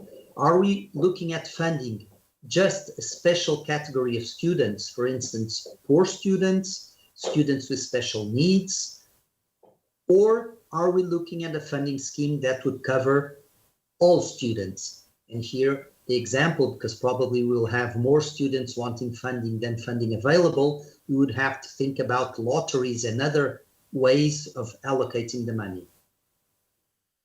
Another very important point in a funding scheme in a country is bearing in mind that even if the funding goes through the school, so the money goes from the state to the school, it is important to make clear in legal terms that the state is supporting parents' choice and not the school itself. So this is not money for the school, it's money that goes to the school because the school was the choice of a certain parent. Fourthly, funding parental choice should not impose excess regulation on independent schools. And finally, accountability is very important, but again, it should be based on outputs and not on the processes itself. And in some countries, we have very heavy accountability standards that imply a lot of work from the inspectorate, a lot of work from the schools, and maybe it's not the best way to do it. In the end, an accountability system based on measurable outputs is probably the best way to keep children safe, but to cherish flexibility.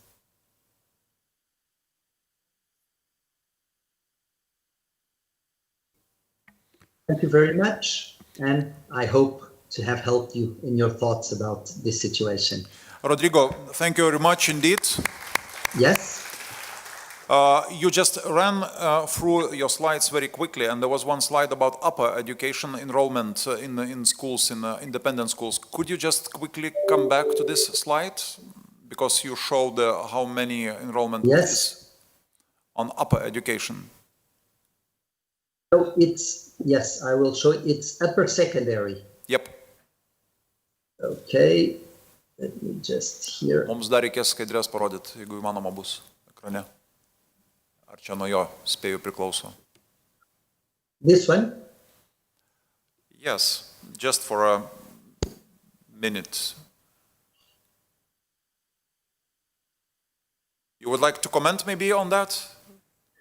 Yes, here, well, it's this was I just put Lithuania in yellow because it's the first time when we look at the 5 with more percentage of students in independent schools and the 5 with lowest percentage. It's the first time Lithuania came in here. And so these are seniors of high school. Here, I do not know the situation in Lithuania, so I am not sure if what we see around the world applies or not to Lithuania. Yes, but, year is 16, so figures might be a little bit higher, but not substantially. Yes. I think it's just the problem of Eurostat. The national agencies have some delay, and then Eurostat even has more delay. But still, here for me the importance is to show that support for parents to choose independent schools is possible, and in a lot of countries in Europe it's normal. And this is very important because in these countries we see something that also previous speakers have said, it's more competition within the sectors. And this competition within public sector and independent sector is important because students are the ones who gain more from this competition. Because when you have a system where 90% or 90-something% of students go to state schools, and since state schools always have granted the money they need to pay salaries and so on, there is not a big push for innovation and for getting better and so on. When you have a vibrant independent sector, then you have a little bit of more push. You know, it's always possible.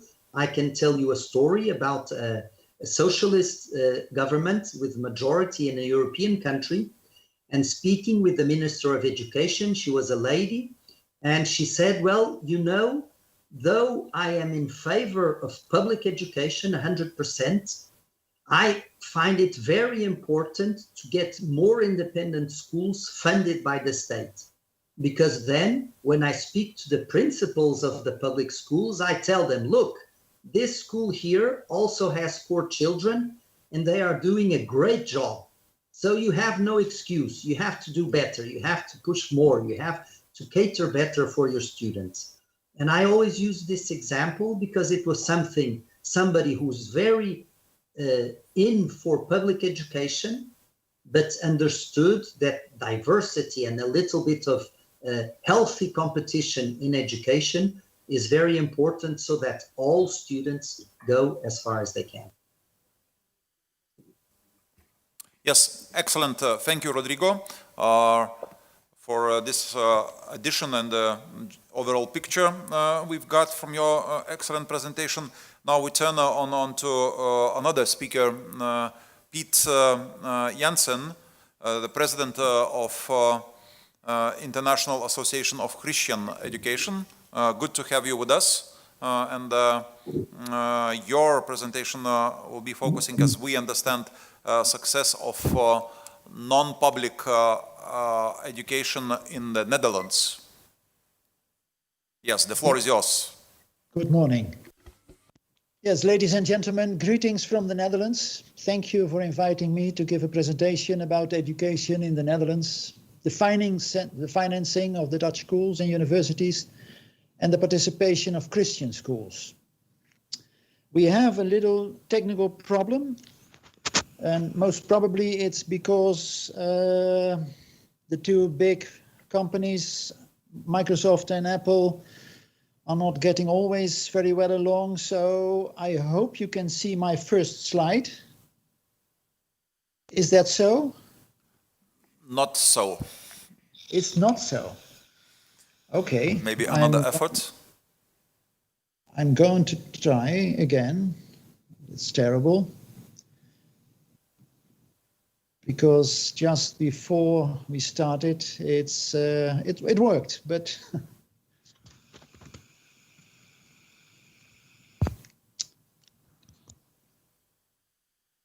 I'm afraid the ball is in your hands, not on our... I'm afraid so too. Let's see whether I can do something.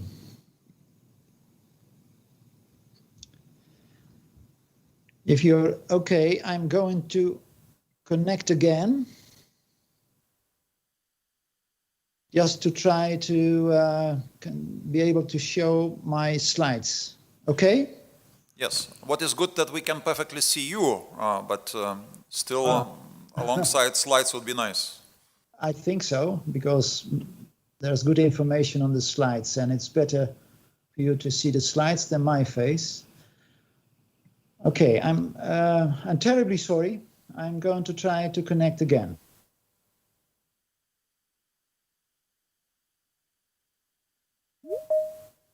Tik nesakykit, kad mums taip nėra buvę.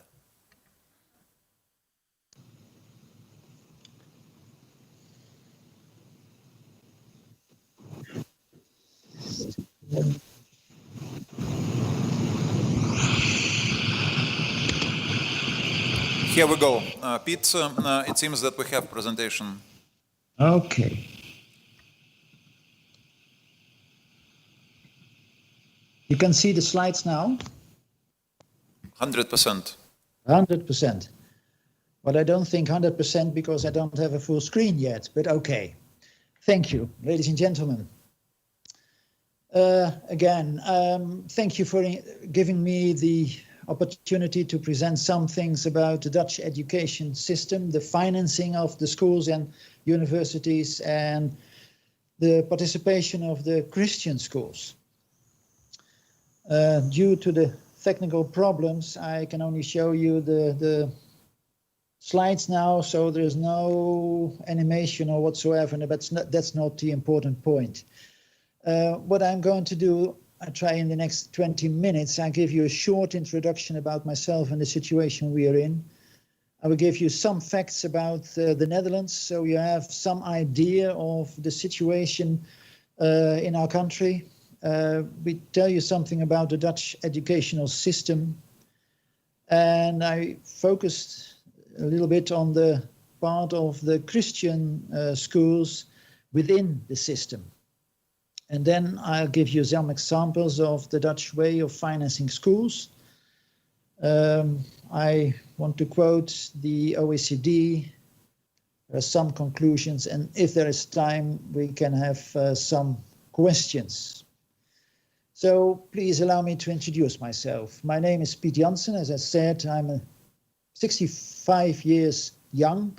I'm a proud citizen of the Netherlands, and I am president of IV, the International Association for Christian Education. And IV is the European umbrella organization for the Christian schools all over Europe. IV is an abbreviation of Internationaal Verband, and that's both in Dutch and German language. IV started shortly after the First World War as an attempt for reconciliation, and the idea was, if you want to start a process for reconciliation, then you have to start with young people within education, and I think it's rightly so. And we hope that from this year on, we will have at least one Lithuanian member alongside several thousand of Christian schools spread all over Europe. My presidency of IV is a voluntary job. In daily life, I'm chairman of the board of a local school foundation for Protestant and Catholic education in and around Alphen aan den Rijn, a city in the western part of the Netherlands. Our foundation governs 23 schools in primary, secondary and special education. Almost 8,000 pupils in the age from 4 to 19 are being supported by approximately 1,000 employees, teachers, head teachers and supporting staff. And with this number of employees, we are also the biggest employer in the region. And beside my chairmanship of IV, I represent our national organization for Catholic and Protestant education, VERUS, within the board of ECNICE, and you have heard Rodrigo just now. For my presentation, I have thankfully used the excellent book, The Dutch Way in Education, Teach, Learn and Lead the Dutch Way. 20 minutes is a very short time to show only the headlines of our system, but if you want to go more into depth, you can find it in this booklet. And for my presentation, I also work with some examples from my own working environment.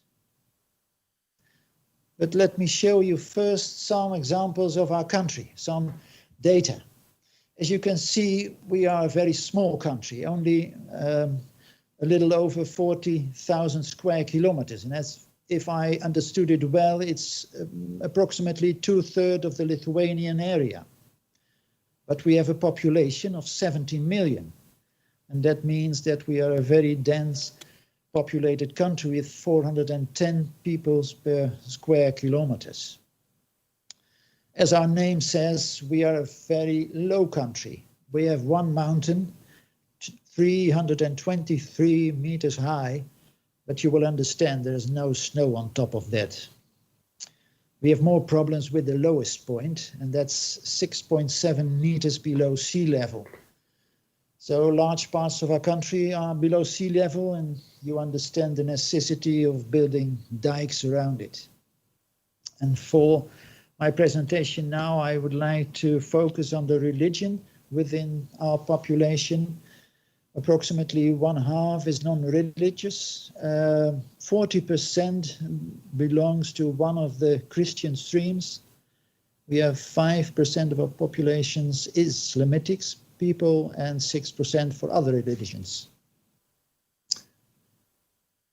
Then for the educational system in the Netherlands. The normal start of a child's school life is at the age of 4.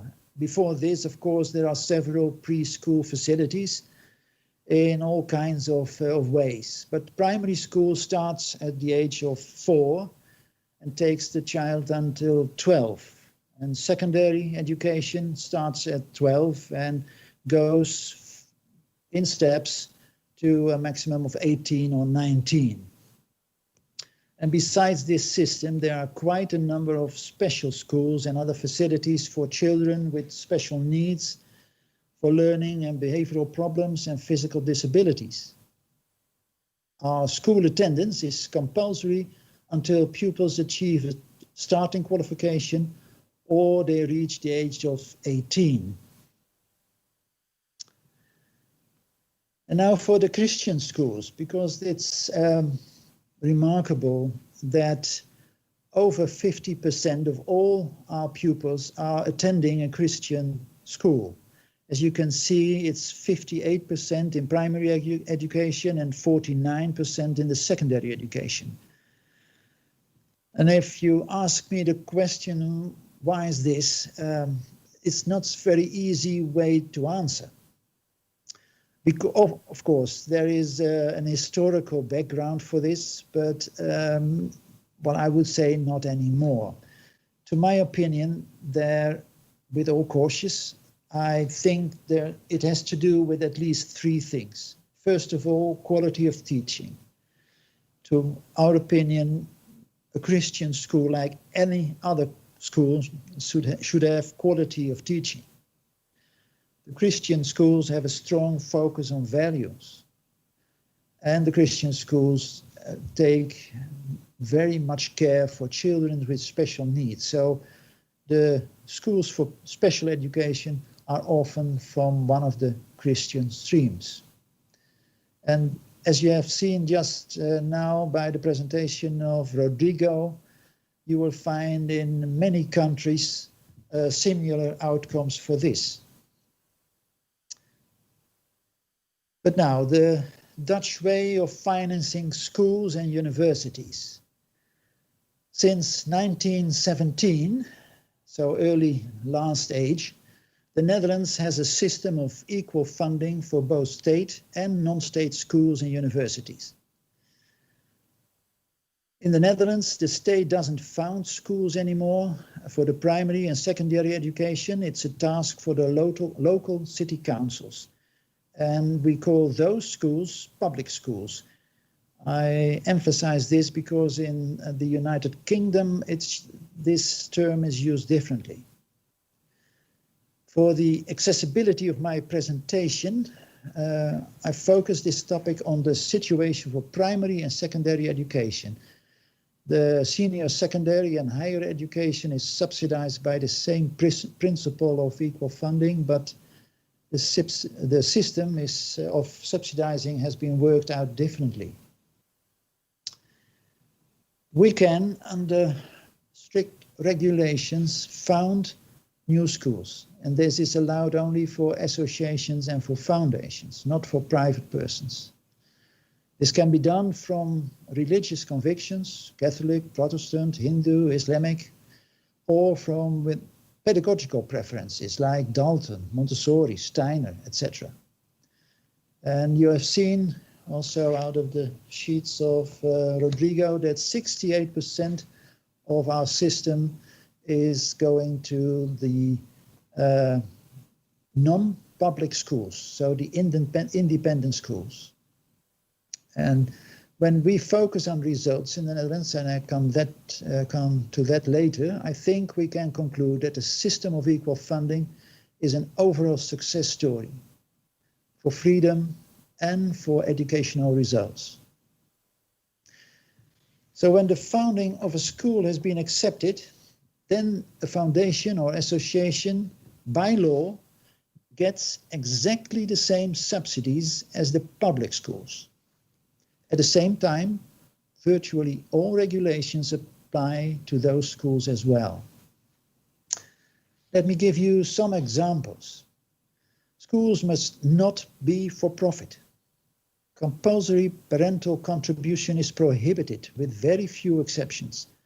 And this point makes it often difficult, both for the public and the non-public schools, because when we want to organize things, a trip abroad or whatever, it will cost money, and it's very difficult to ask the parents for this money.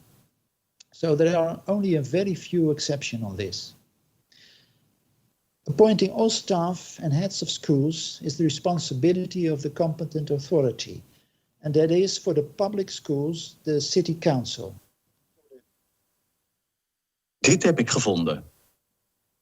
I'm sorry, ladies and gentlemen. Siri is going to add some comments also, but no. The teachers must be qualified with prescribed diplomas. The salaries are dictated by collective labor agreements. Maximum salaries for board members are very strictly regulated by law. And every foundation or association must have governing board and a supervisory board. For our organization, we have a 2-person governing board and a 7-person supervisory board. There is no official curriculum, but there is strict regulation on the set of subjects a school has to teach. And although there is strict regulation, there is also freedom, because we cannot diminish the set, but we can add to it. And that's what often be done at the non-public schools. And we have freedom in that. And at the end of their school career, pupils must attend the national examinations. So let me give you some financial examples. The subsidies vary per type of pupil: primary, secondary, special needs, sometimes age. And the average for primary schools is 6,900, and for secondary schools 8,500. This is including the schools for special education. And if we take that for the annual budget of our foundation, we get annually approximately 72 million euros a year. And this covers everything except real estate. So it's not for our buildings. It is for maintenance, but not for the building of our main. So on average, we have 78 to 82% is needed for salaries, and 18 to 22% will be used for materials and maintenance. This money is provided by the national government. And the city council is responsible for financing school buildings. And after 16 years of negotiation, our foundation is building 6 new secondary schools and sport facilities. The total cost is 87 million euros, but it is covered by a loan, and the interest and repayment are covered by our city council. We, the board, we bear full responsibility for design, for architecture, for the building of the schools. And the costs for architects and building advisors, etc., are included in the amount above.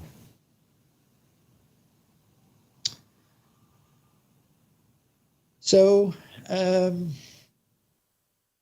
the one hand, we get equal funding, and on the other hand, we get equal regulations.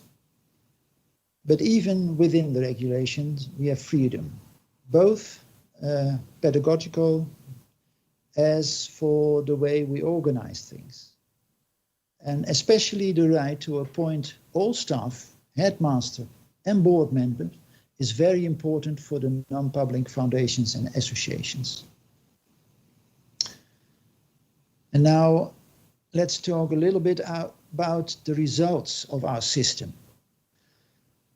I know I'm always reluctant to say something about this myself, so I just quote OECD. The Dutch school system is one of the best in OECD.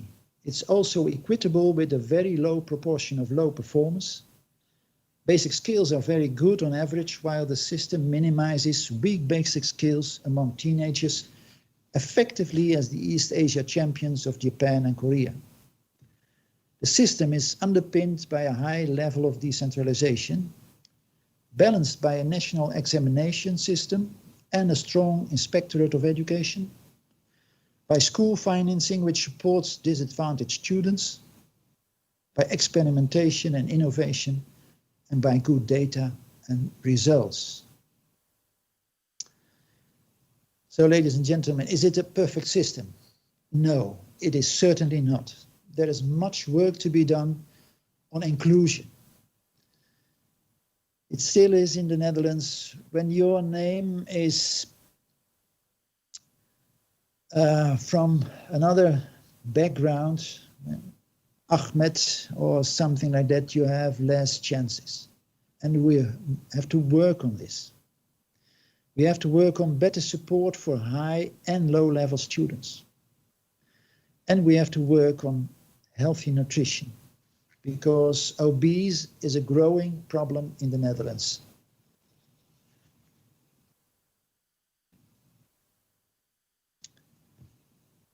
So in the Netherlands, we dared to distribute responsibility for education, and we dared to distribute the money needed for the building and running of schools.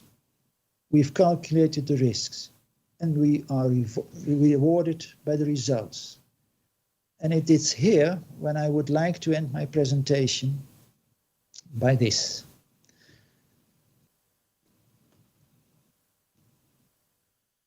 It's a fact sheet. It shows the result of the UN investigation on the overall well-being of young people. The results cannot be claimed by the educational system alone. But in my opinion, education is a very strong contributing factor.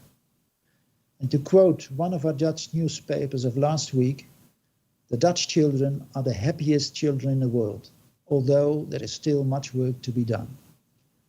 For me, this ranking list is the best and most crucial outcome thinkable. So I end with this picture. Is this way we would like to see our children going into the future?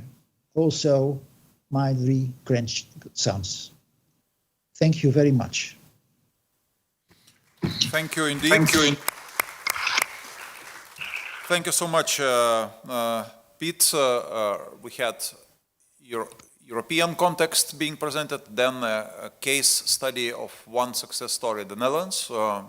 All data shows that it's proof-based success story, and we salute you for this success from Lithuania. There are a number of good examples to follow, and the Netherlands is certainly one of such examples. We have to stop this part of the conference, while I'm sure there would be quite a number of questions from the audience, but once again, we cordially thank you for contributing to our conference. We hope that through the partners you have in Lithuania, we will continue this in other occasions. Once again, good luck to both of you. And if you care and your time allows, you could follow further discussion. Especially we will have a pre-parliamentary election debate of politicians. What do they think, politicians from main parties, about private education development in Lithuania? Gerai, aš peršoku į lietuvių kalbą ir... Now I switch to Lithuanian, if you don't mind.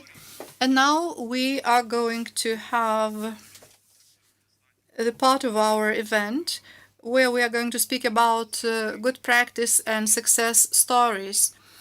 We are going to hear 4 main speakers. You have seen the programs. We are going to start from preschool education, and I will be glad to give the floor to Ieva Jagminienė, Chair of Preschool Education Institution Association. At 2 o'clock, we are going to have busy politicians here in the conference hall. That is why I would like to ask you to keep to 10 minutes time limit.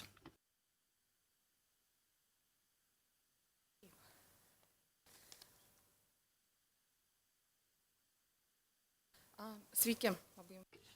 Hello, I'm very pleased to talk to you. I will present the preschool education and non-public education. You may be disillusioned by it. Most private kindergartens were established as non-public educators. 80% of members of our association are non-profit companies, and 12% have their own reasons to have this status. One of the reasons is that in order to expand, the non-profit companies may not receive loans from banks. Kindergartens were established as a dream and window for self-realization, and as a way for mothers to find a better way for their children to attend kindergartens. We may have bad memories from our own kindergartens in the past. It's only natural that now in a free Lithuania, young parents no longer want to have the same environment for their children as they had in their own day.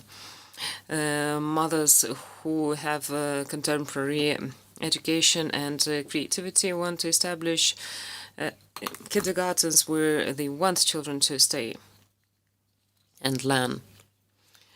Kindergartens are also created and established not only for the mother's own children, but also they invite other children. The women don't often take loans, in fact they do, and they create the best environment for the children.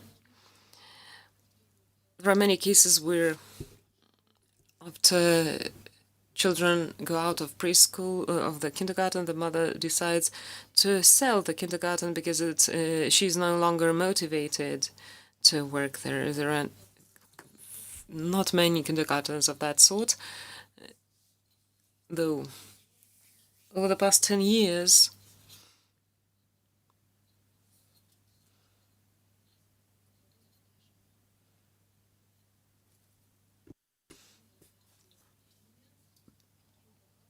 we now have 150 independent kindergartens in Lithuania. Some kindergartens, of course, closed down as well, because the profits were not as high as expected, and there are loads of problems connected with kindergartens.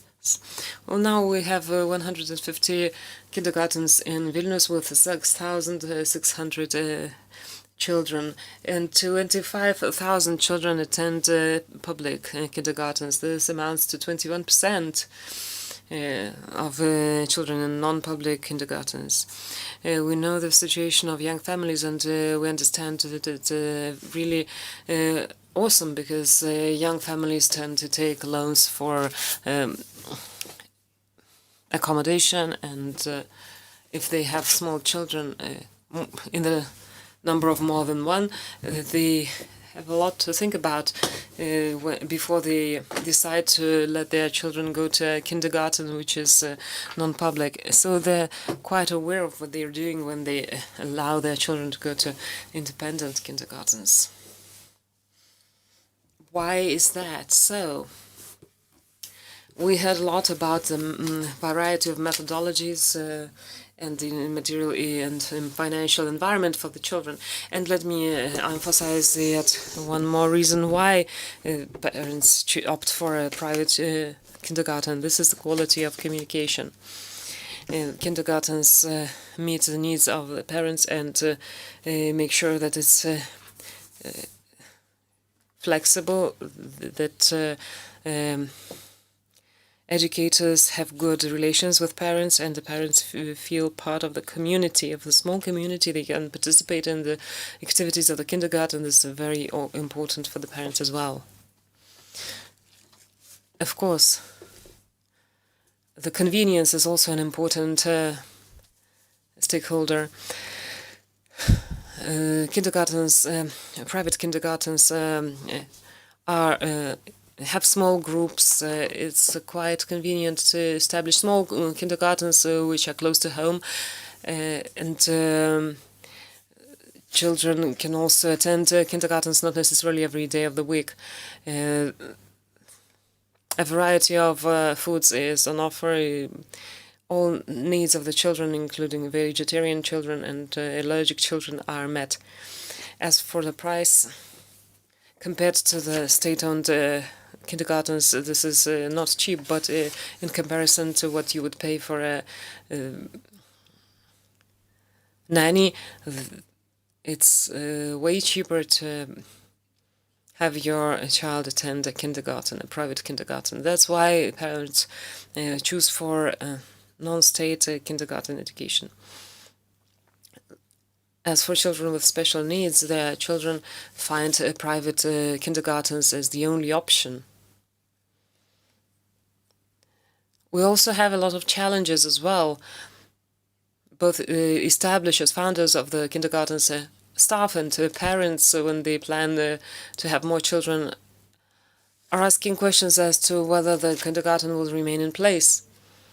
We don't have long-term strategies as to how to evolve and where the private education will go to in future, whether there will be any support to private kindergartens in the future, whether there will be any opportunities to establish as many state-owned kindergartens as possible.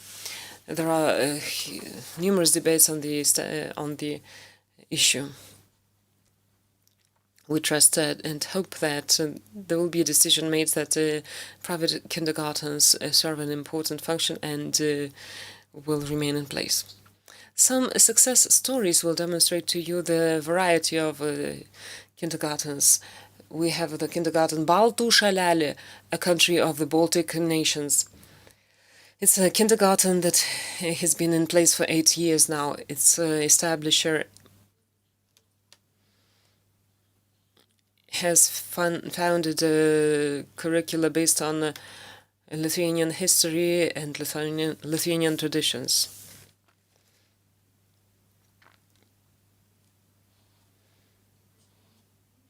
They celebrate a variety of Lithuanian traditional days and festivities.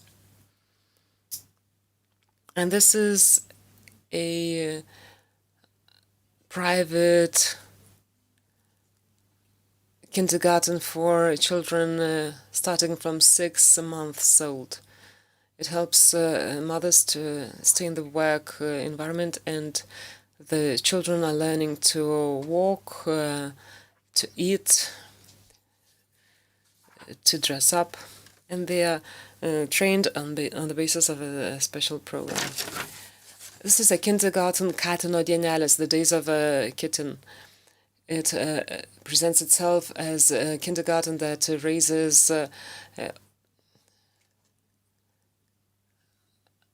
people ready for the international world. One of the educators speaks only English and doesn't understand Lithuanian, so very fast the children learn English. They have educators from Azerbaijan, Turkey, Syria, and other countries. Post-Milgon is an outdoor kindergarten. Most of the part of the day children spend outside.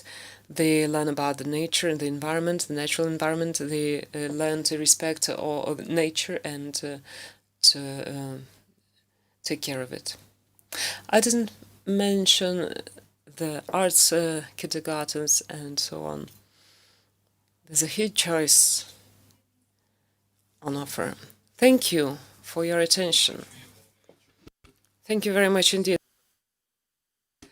I'm very happy that for the most part you've associated a large number of non-profit organizations offering primary preschool education. And I give the floor to Neris Buivydas, a runner, enthusiast, and founder of a democratic success school and inspirer of many non-state institutions. We are ready to be inspired.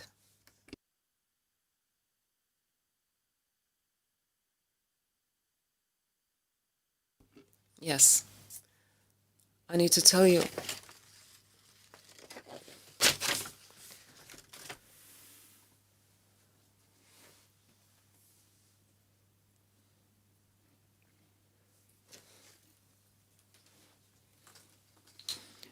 I am head of a democratic school. I'm very happy that I was allowed to present a variety of non-public educators.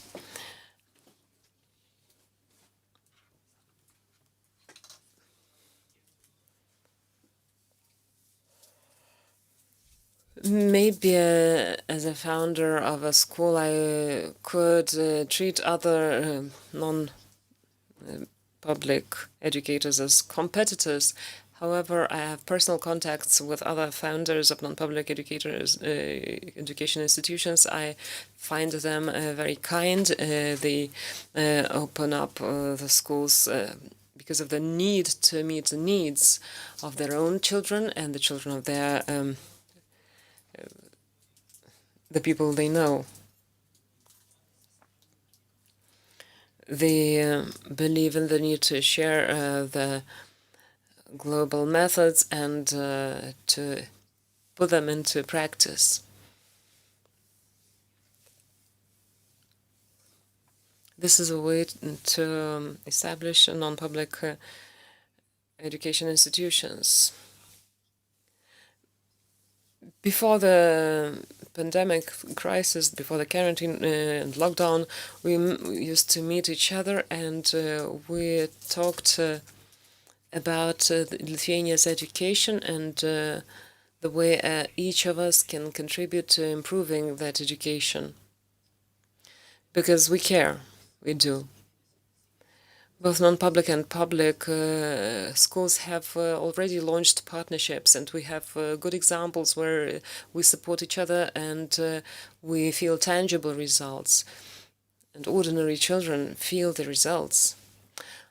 In person, I've seen a director of a gymnasium in Lithuania who had printed a letter of 4 classmates' his mother, who wrote that she was thankful to the director for the changes in the school. She was happy that her son was willing to go to school for the first time in his life. This director was very happy. You should have seen him. He was all about this, keeping this letter in his hand, walking in the school corridors. We have 75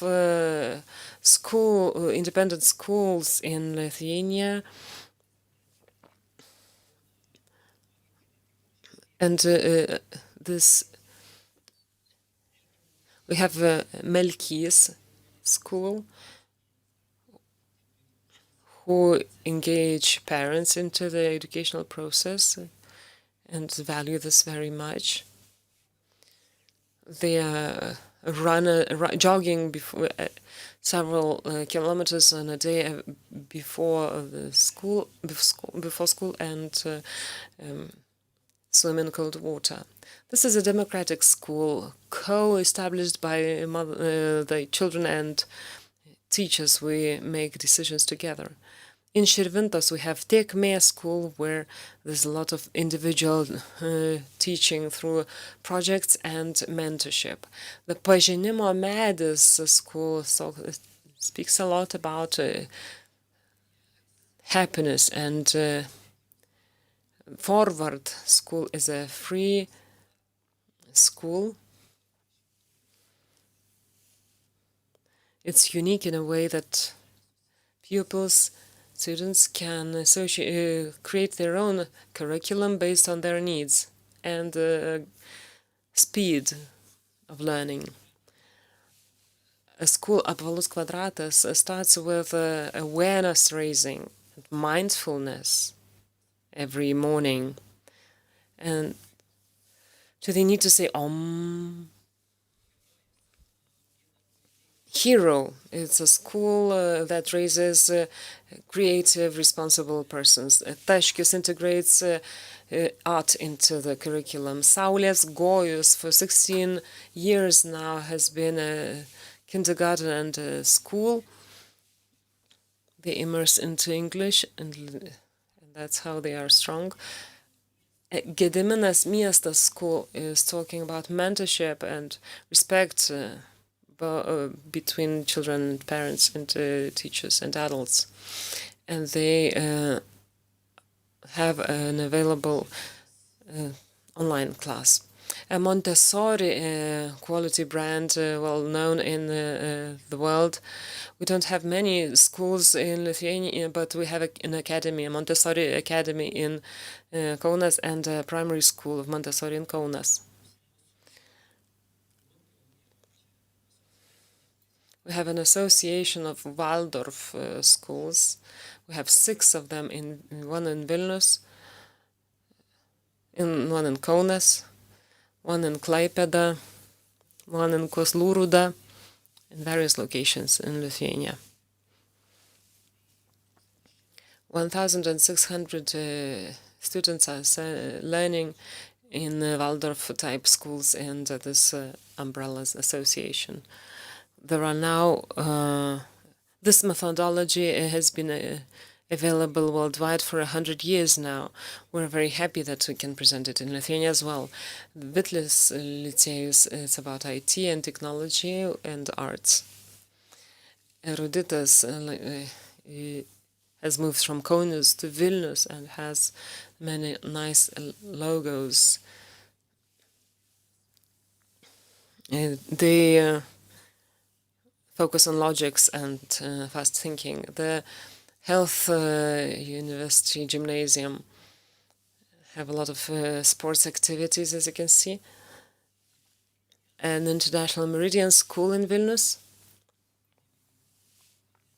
It's not the only one international school, but it's a large. We have a large religious-based schools such as Takas Gymnasium in a number of locations that supports Christian values. The Lithuanian Christian Gymnasium with 300 students in Vilnius, a Kaunas and Vilnius Jesuit Gymnasium. They are very popular. Half of the people in Vilnius want to learn there. John Paul II School in Kaunas, second largest city in Lithuania with a strong religious-based education, St. Joseph's School, and the number Matulionis Gymnasium with happy children, as you can see.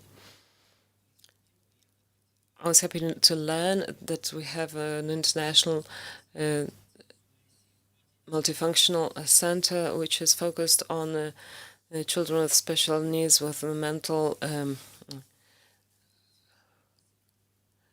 other incapacities. This is only a small share of all the independent schools in Lithuania. We can only imagine what a large number and variety of them we have in our country. We are very happy about that, because these differences between schools amount to a huge asset to our system of education, because these differences amount to improvement. If we were all the same, and if we wanted everyone to be the same as us, there would be no growth. I believe that this presentation should be called the variety of needs of families, because the schools I've chosen to show you have met the needs of our families. We have those needs, our families, our children, our parents have needs like this. And we have some of the schools that meet those needs. We're very happy about that, and we should be thankful to them. I sometimes tend to think that maybe it would be easier to have a single method, a single school system. The best one worldwide, the best for everyone, best suited to everyone. But this is not possible. We have many different needs. There will be no single system that will meet all of them at a time. This is why I'm very happy that we have this variety of schools. I believe it has the right to persist. Thank you. Thank you very much, Nerijus. I have a question. What's the surprising great opportunity you've had to get those slides? Well, I sent letters to 70 of the 73 schools, and some of them sent me slides back. So that's how I organized this. Well, fair enough. That's how we have a great presentation. Each of the slides has its own history, I believe, its own story, just like every education community and every school. Thank you very much indeed. Please do keep to the time limits, because we will have to move to another section.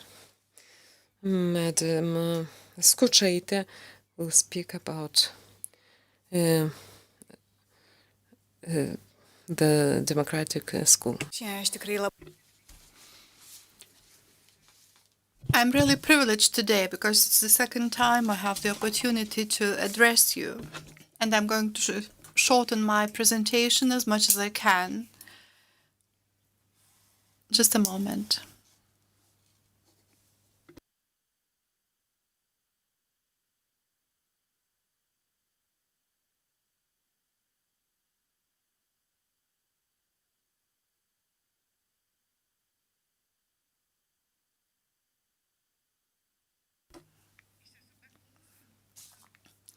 While I was listening to other presentations,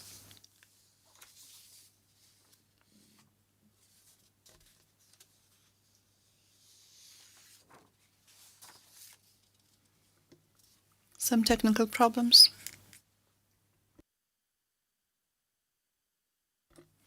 While listening to other presentations, I was amazed when I heard about diversity and different titles, methodologies, and themes reflected primarily in preschool education. And when speaking about non-public higher education in Lithuania, I joined this activity in 26 years ago. It all started in Klaipėda. Now we are the biggest non-public higher education institution in Lithuania. And this sector is different in a way from all the other education subsectors. Probably it has less diversity, and we are facing a different trend that non-public higher education in Lithuania was formed around 1994, and since then there haven't been many changes in it.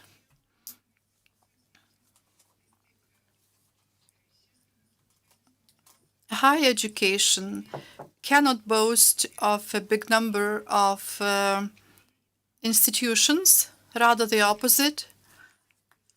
But on the other hand, if we look at the scope of the number of the sector and the number of students, it hasn't been shrinking. How special is higher education in the general picture of education in Lithuania? First of all, it is much more regulated. On the national level, we need to get loads of accreditations in order to register a new method of instruction, and so on and so forth. What I'm trying to tell you is that the dedication of people who have worked in this sector is really something to be highly respected.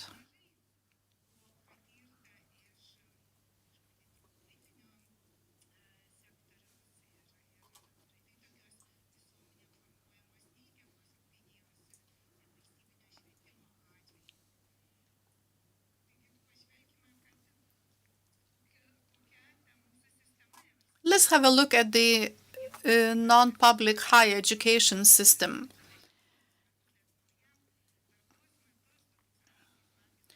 Back in the year 2000, we had a binary higher education system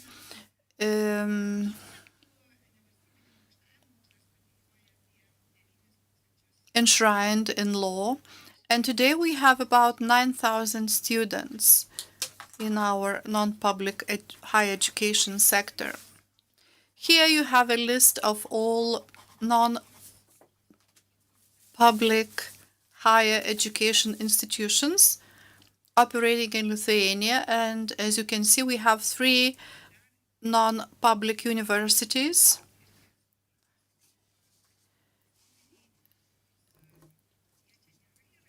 And some of them, like European Humanitarian University, that has been established in the context of transboundary agreements, may also be added to the list. We have quite a number of colleges as well. One of them is the College of Social Sciences that I represent, that my mom and I were founders of. Our college has grown quite immensely, and we have as many as 4,700 students in 3 Lithuanian cities today.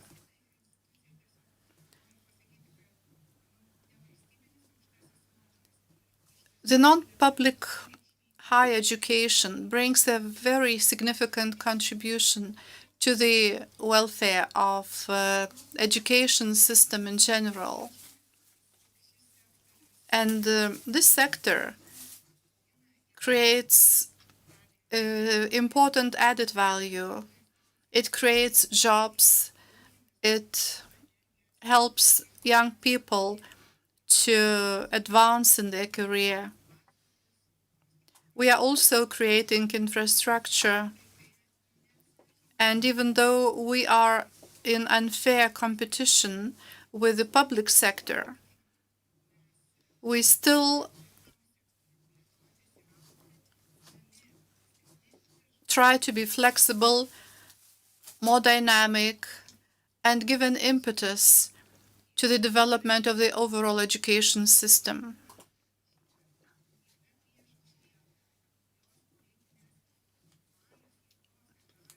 I'm hopeful that this competition will become more equal in the future, and this will be a win situation to our education system in Lithuania.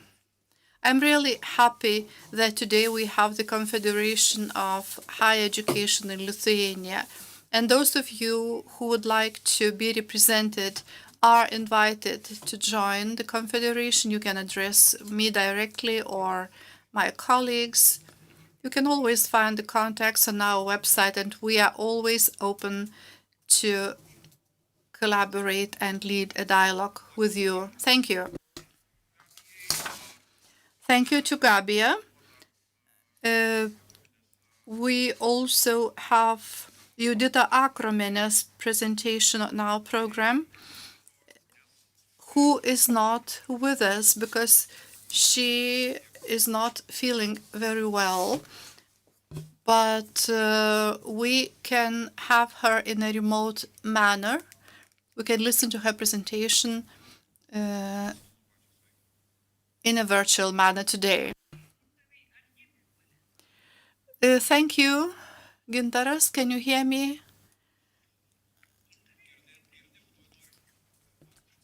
Yes, we can hear and we see you.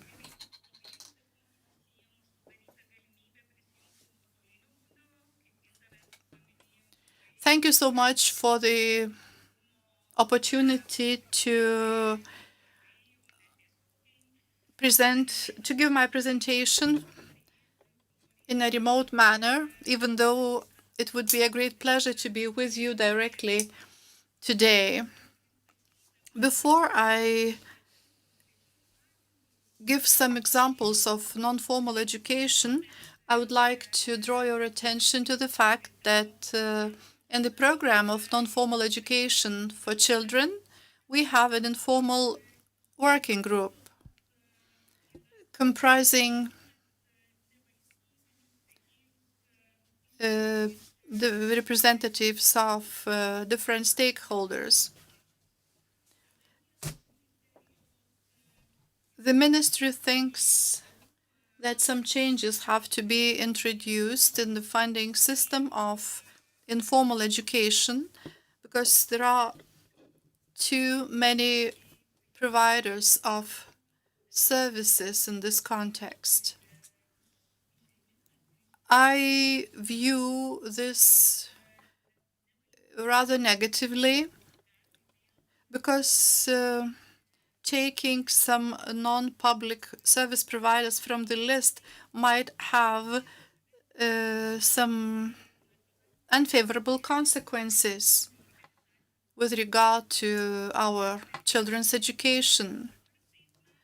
We started our activities in 2016, and we represent different education institutions that provide services to preschool and school education, including adult education. Just let me give you a few examples.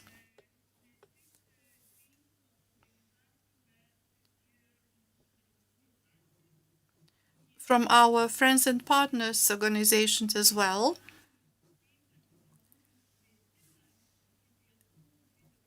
Which show how informal education adapt to the changing needs and develop the competencies that are important in social and professional life. The first organization is Technarium, which is an open workshop in Naujoji Vilnia, where you have facilities for work and study independently, also for making discoveries. The programs vary from electronics to chemistry, metal processing to 3D printing. It's probably not surprising to you that some subjects taught informally sometimes lack connection with the real world. This is why Technarium offers an opportunity to develop your skills in all possible fields. Kaunas Tvirtovė Fortas specializes in life sciences. It started its activities back in 2014. And even though in the beginning it had just 8 primary school pupils, today it has as many as 400 members. It's engaged in conducting different tests in biochemics laboratories. They are working with modern materials, conduct tests, and communicate with Lithuania's biochemists, microbiologists, and other specialists.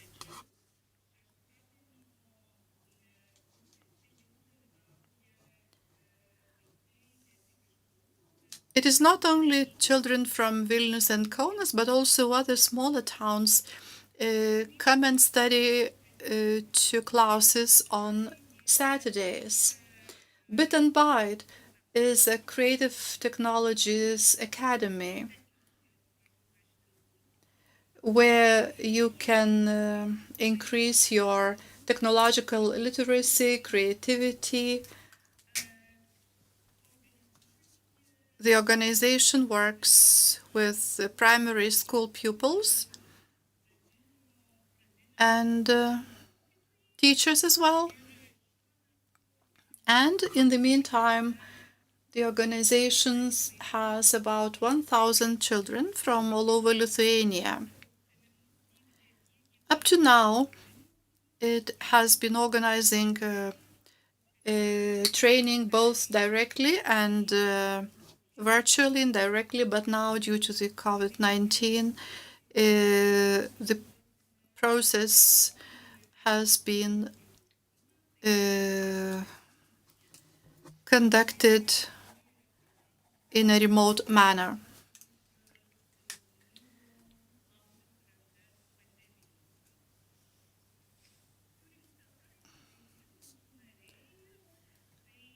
Turing Society is an organization which was established in Rotterdam in the Netherlands, and one of the founders has decided to bring it over to Lithuania.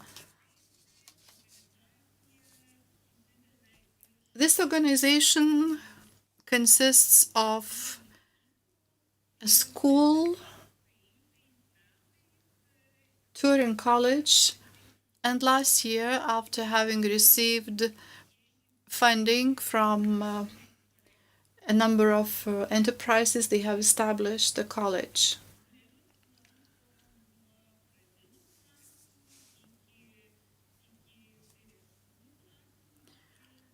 Children from both primary and secondary school classes attend the school, and this is the only organization where children can learn based on Harvard curriculum all over Lithuania.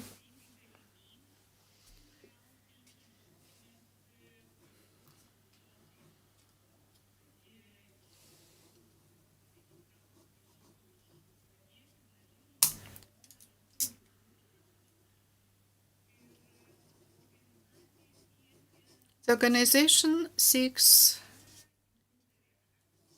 to establish a real school based on STEAM education and a college as well.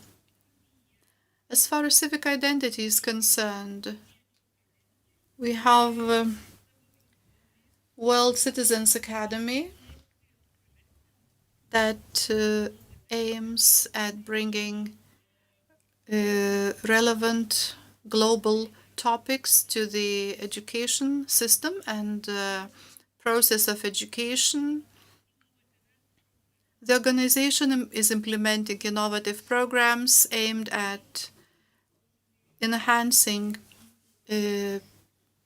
pupils' approach to global challenges that we are facing.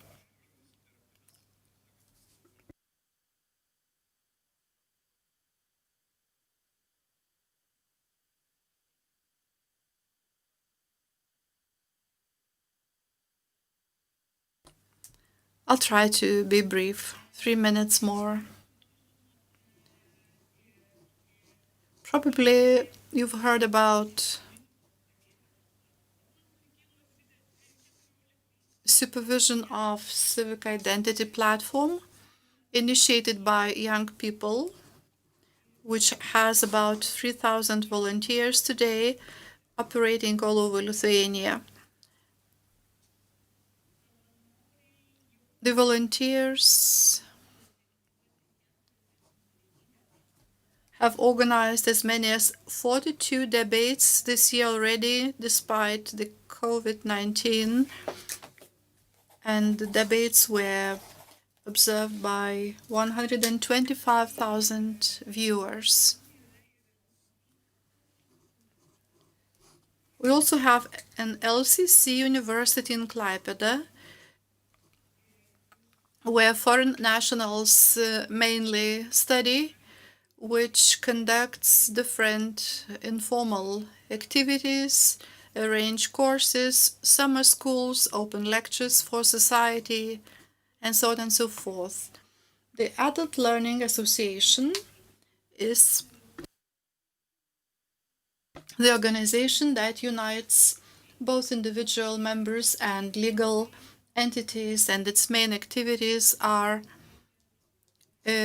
weeks of adult learning attended by various organizations from all over Lithuania, and also this is the organization that has taught about 250 adult learners, tutors.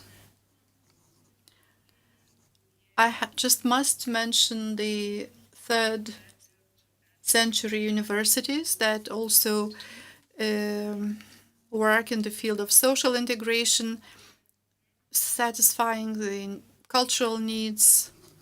Back in 2015, the social universities have joined the association, and in 2020 they had 14,000 listeners. The faculties covering different areas, starting from biology, foreign languages, digital skills.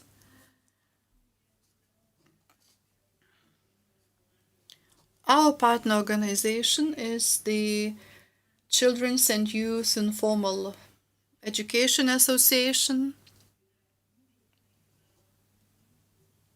Their activities are mainly related to physical and sports activities, and the main challenges include infrastructure, leasing, and things like that. And the last point I would like to mention, which we already heard about before, is what is to be done to spread the best practice as wide as possible. Probably, first of all, it is the open education system, attracting informal service providers, strengthening of bilateral trust and cooperation. And as mentioned before, it is key to ensure equal opportunities for all service providers in the field of education. Thank you.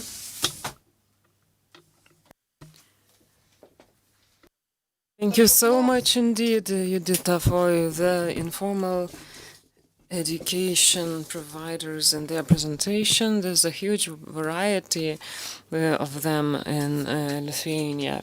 And this conference has changed its format.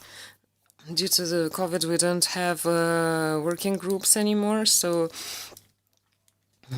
in brief, I will ask the philanthropist Vladas Lašas to speak about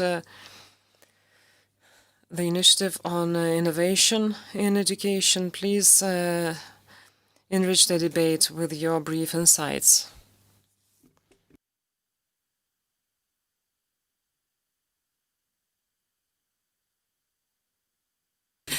Hello.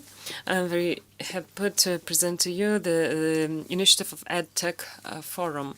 If you have any problems in education, they have to be addressed in the most effective manner.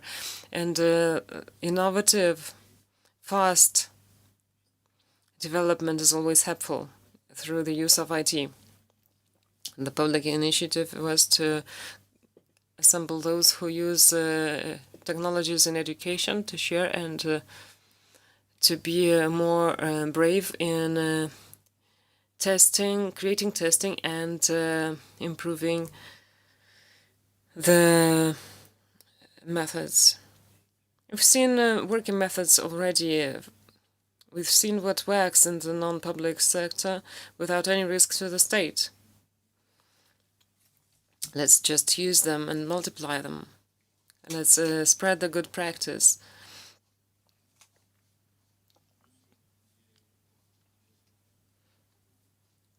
We strive to create Lithuania as a country that favors IT development in education. Thanks to the Lithuanian Bank and the regulation in Lithuania that has been revolutionized in fintech. Vilnius now is in parallel to Singapore. This would not have been even envisaged 4 or 5 years ago. Let's change regulation. Let's promote innovation. So e-tech that use innovation and technology see Lithuania as the most favorable environment for testing its activities. We need to improve the regulation for new initiatives. So we have a specialized fund for investing into educational innovation. We have already investment for startups. We have post-investment fund. We need an accelerator. We need hackathons.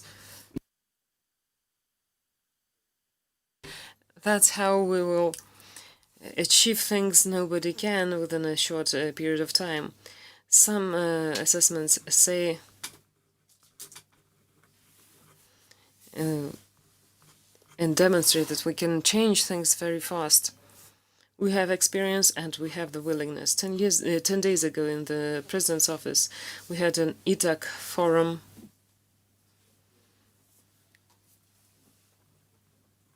And we assembled a group of persons to launch the forum. There were many viewers online and very many foreigners who took part.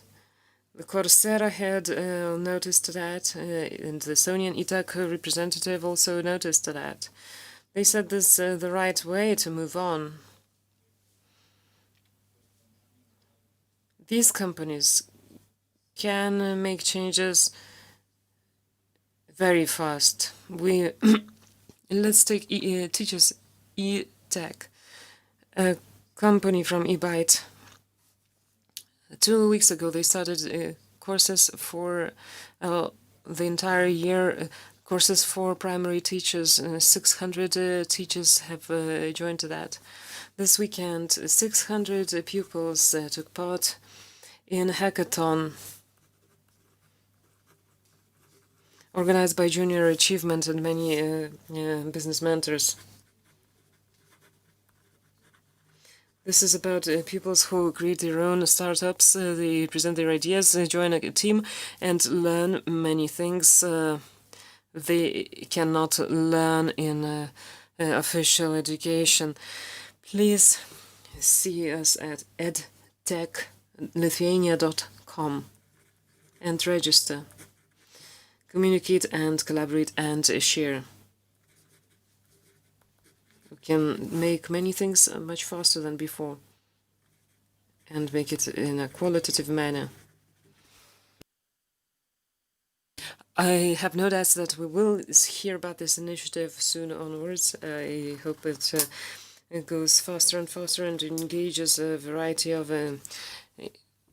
formats. I end my period of moderation. I am grateful to everyone who presented their presentations. Before the discussion of the politicians starts, I will say that we invited the representatives of 10 political powers to make their presentation of their position before the 11th of October.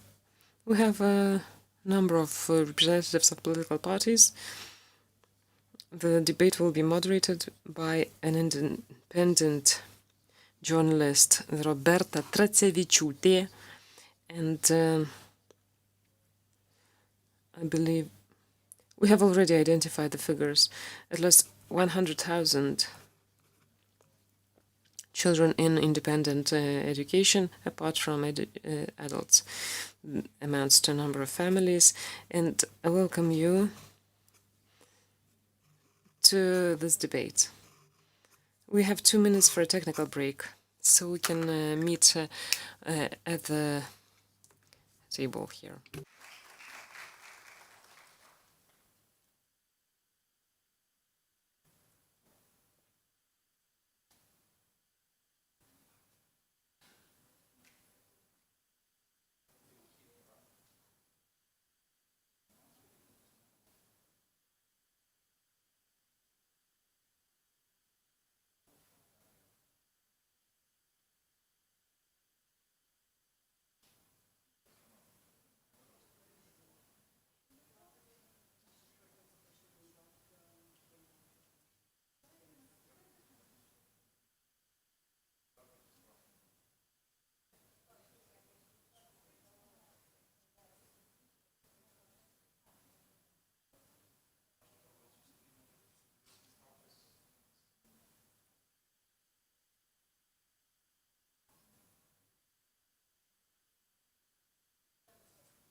Tai sveiki, laba diena.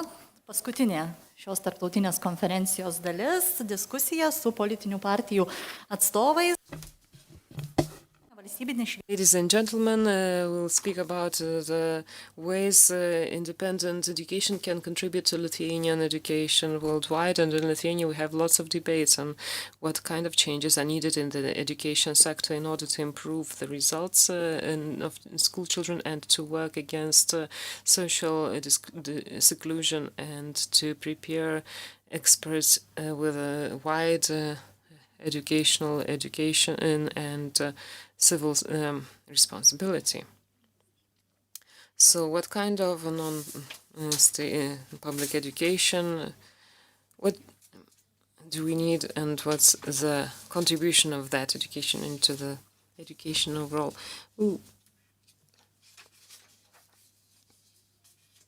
My name is Roberta Tracevičiūtė. I'm a journalist. Madam Targamadze from the Lithuanian Social Democrats in the elections, Čmilytė Nilsson from Liberals Movement, Urbonienė from the Labour Party, and Mr. Neumenas from Christian Democrats, Lithuanian, and Mr. Mitalas from the Freedom Party. Let's begin with the simple question of your approach to non-public education.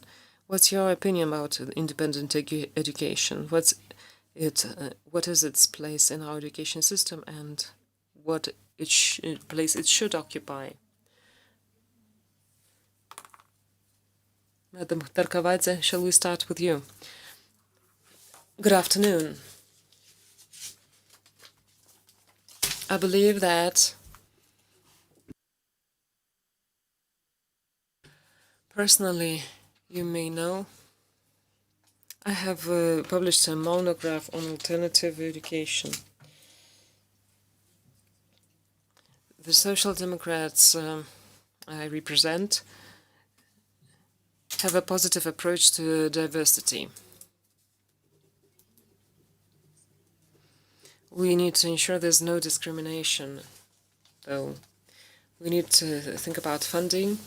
We need to think about segregation of children. We need to avoid segregation. Diversity has always been and will be part of education because it's natural.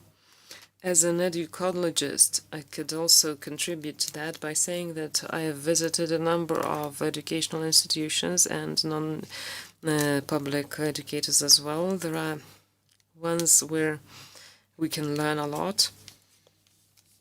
They have their own motivation that they provide us, but we also have independent educators that have to improve their work.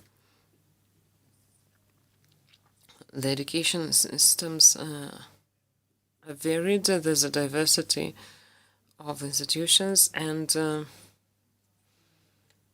are many questions. There's a dilemma.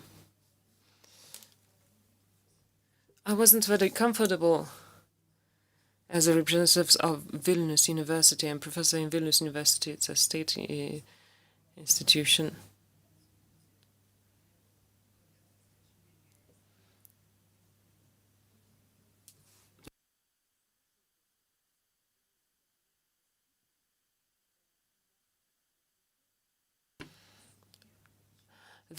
We should not draw a very clear line, a borderline between non-public and public education institutions, because that's a way to bridge, to make a divide. We shouldn't make a divide, we should bridge this divide.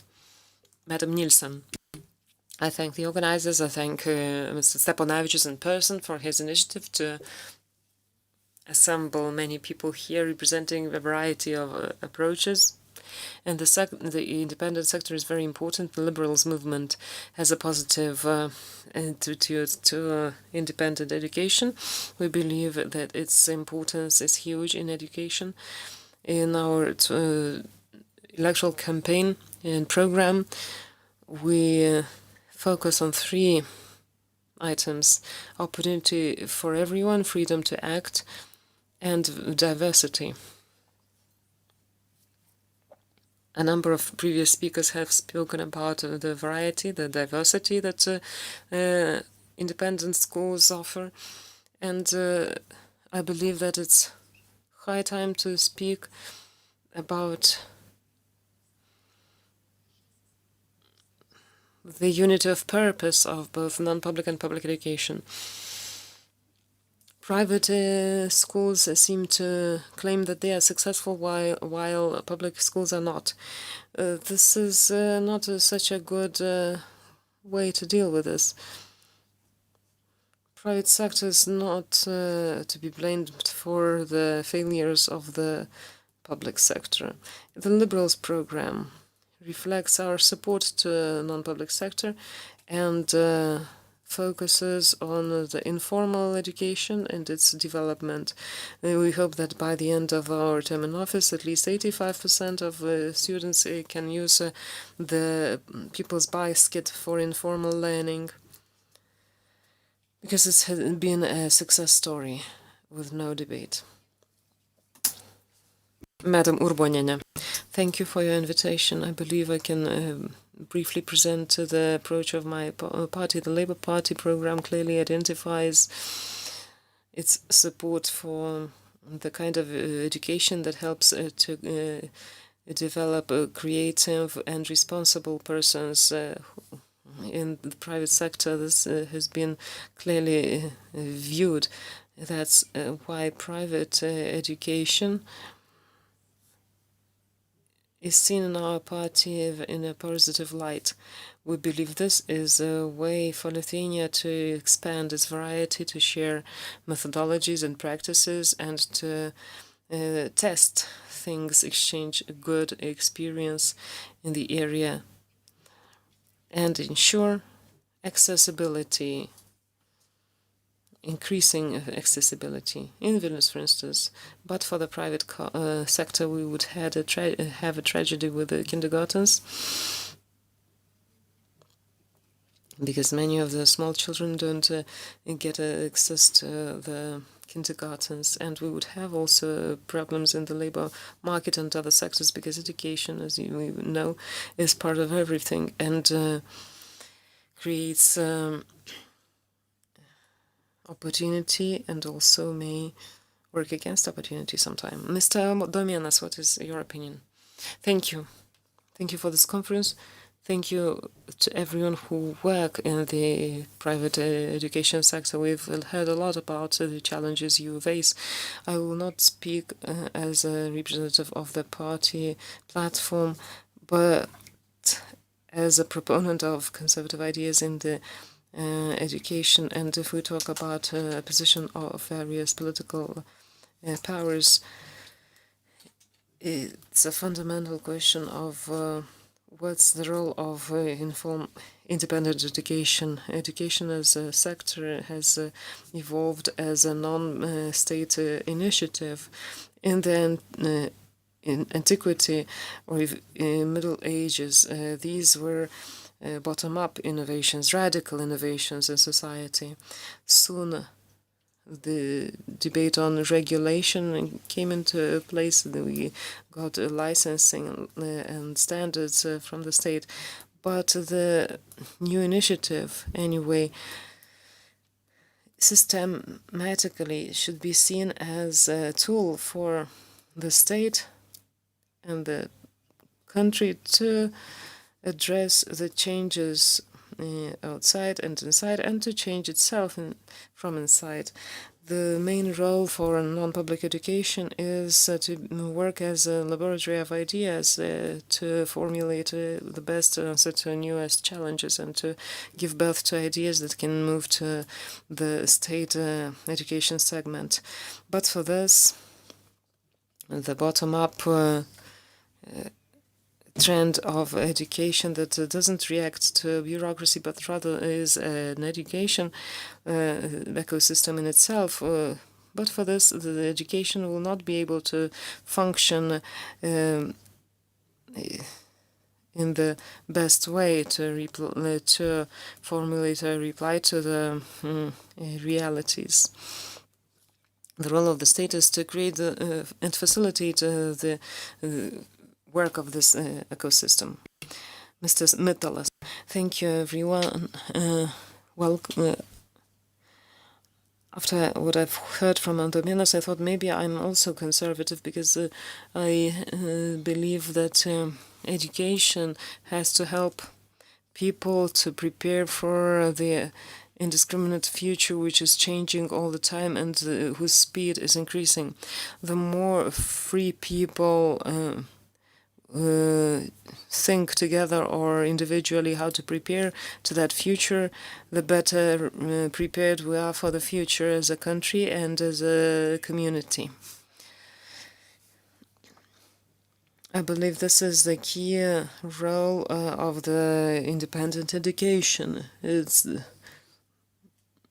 responsible for the involvement of innovation, which doesn't necessarily meet the need the postulates of the state education.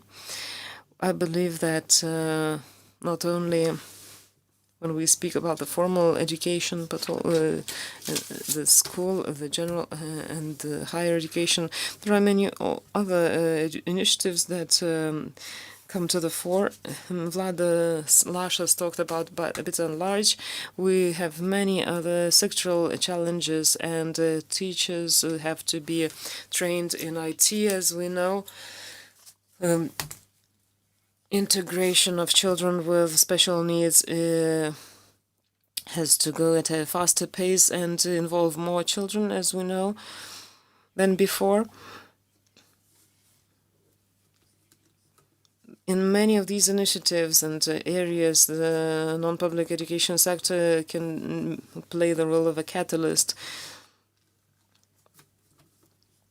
in cooperation with the political power and regulation. It can improve the entire system by innovation. Mr. Mitalas, can you continue with the same that this director of the Vilnius Licėjus Gymnasium said that there's a crisis in the state-owned schools, because otherwise independent schools would not have work to do. What do you think about that? Because you seem to agree with that idea. Well, as you see, unfortunately, I cannot agree with this idea for the following reason.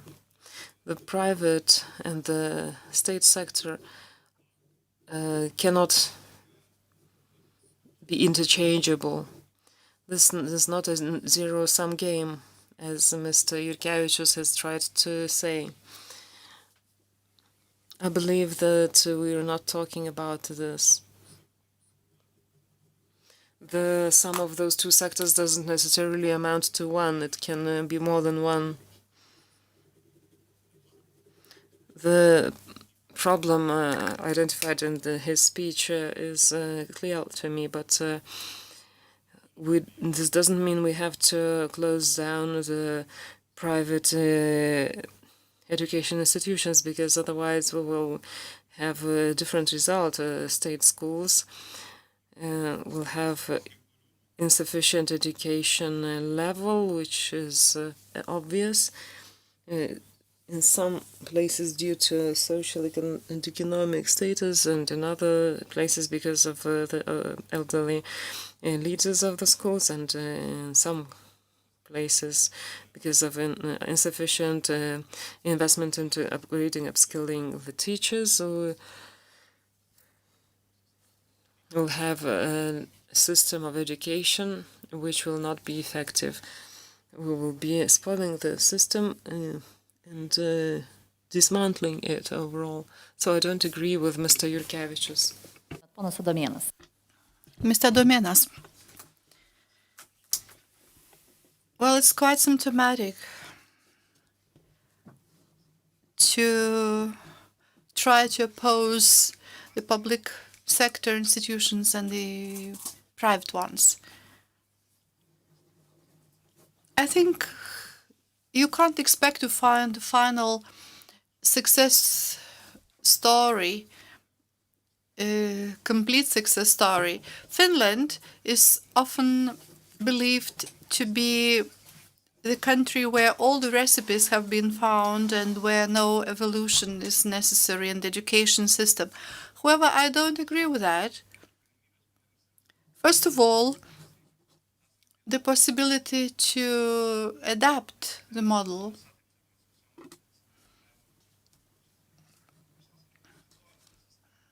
It may not be able to function in another system where there is a need for people to choose the standard schools. I don't think this is the end of the story, because we have new challenges emerging now and then, and the education system may not have a final stage, I believe, due to that. Societies will have to adapt, and the education system will need to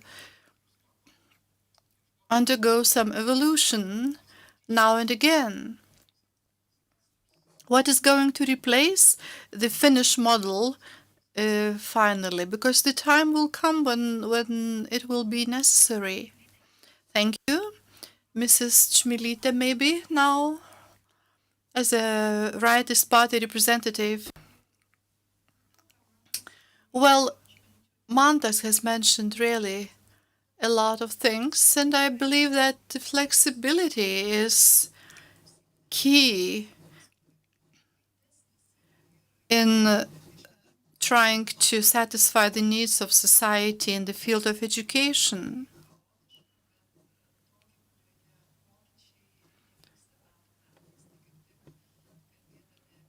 When speaking about different needs of children, different family needs, we must understand that the gaps, existing gaps that the schools are not filling in, can be nicely filled by non-public schools or kindergartens, certainly. Each mother who has several children faces the situation when a decision has to be taken whether she can continue her work or whether she should stay at home because her small children may not get the kind of preschool education as you would like to. This is where the role of the non-public education institutions is mostly obvious and visible. And as for the services that we are lacking, can again be provided by non-public institutions. Mrs. Targamadze? Well, we shouldn't oppose public and non-public sector. However, this is a methodological issue, I believe. Do we see non-public education as a constituent part of the overall education system, or is it a new system emerging? It's a dilemma, in fact, and we have to look for a solution on the national level, not forgetting the children who don't have the opportunities or families do not have the necessary resources for private education of their children. What signals do we get from non-public education sector? We need to open up the opportunities for public schools, for kindergartens as well, for higher education institutions, because we have a sufficient degree of autonomy, I believe, and what we need to do is to change the administrative system, particularly in the field of public education, where we feel a lack of trust, the burden of bureaucratic procedures, because faith and mutual trust are key. What do you mean by a new system emerging when speaking about non-public education? I believe that a thorough analysis is required here. It all depends on the policy. We might finally see two alternative systems, whereas in my view, we need one comprehensive system that would include different sectors, without segregation of children, of course. Because if a very gifted child is born to a poor family, the child should not be condemned.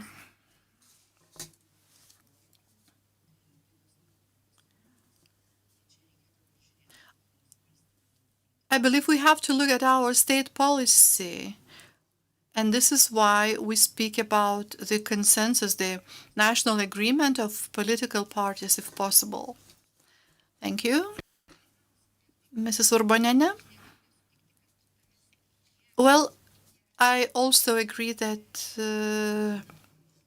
this is partly true to what we've just heard, and in the course of the last decade, we have evidenced a big growth in the field of education, which demonstrates that the need is increasing. Not just because of the innovations, but also because of the big need and approachment to our children.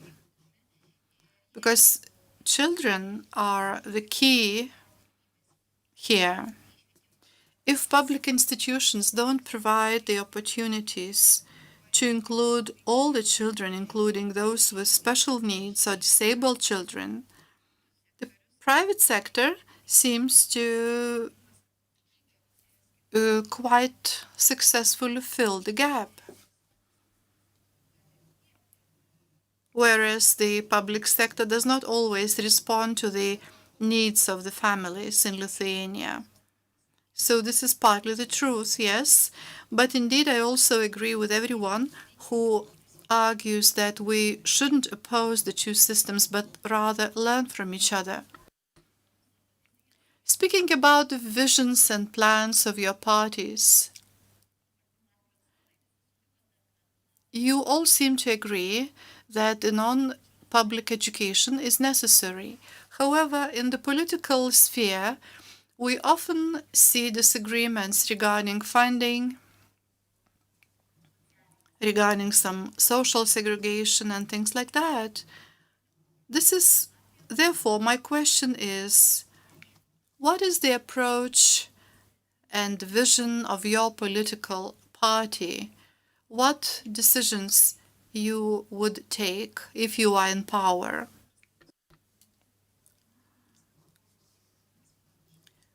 I will probably focus on what we have already undertaken. Last week, we got approval of an amendment stating that the schools should be able to manage the property of the municipalities. And quite recently, we also registered another draft amendment on public health, where we suggested eliminating the duplication in terms of the hygiene passport, so that we have a biggest diversity of kindergartens. We know that not all the children are able to attend a preschool education in Lithuania, but it is our belief that each child should be given an opportunity to attend one education institution that is as close to his or her home as possible. We also support reduction of control on the education institutions, so that the institution has certain goals. However, as far as the process itself is concerned, it should be left to the decision of the school itself. We believe this is both liberal and it also should be quite effective. What about funding? Let's say Social Democrats are suggesting an agreement of political parties based on which the state would contribute, but the schools should not take fee from parents.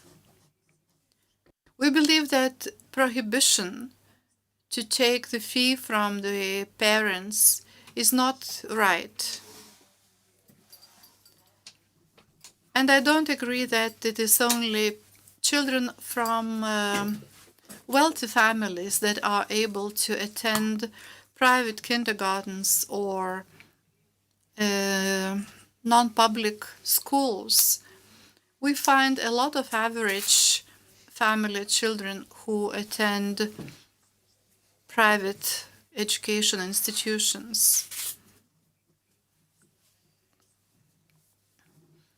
It is not correct to state that it is only children of wealthy families can afford attending a private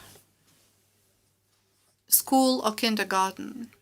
Speaking about the national agreement on education, I am almost convinced that straight after the elections, this agreement is going to be signed, and this will be perhaps a consensus.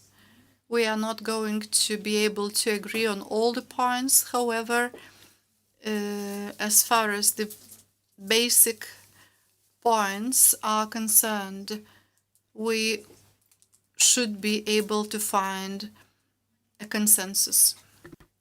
Mrs. Targamadze, you are representing the Social Democratic Party. What would you say about it? Well, as far as funding is concerned, a revision is necessary without saying. Because today we are in the situation when we hear some institutions complaining they do not receive funding, while others receive quite a substantial amount. On the other hand, the fees should be reduced as well.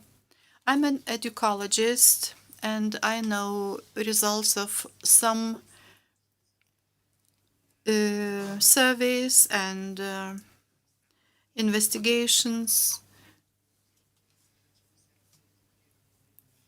And you would find quite few children in the private schools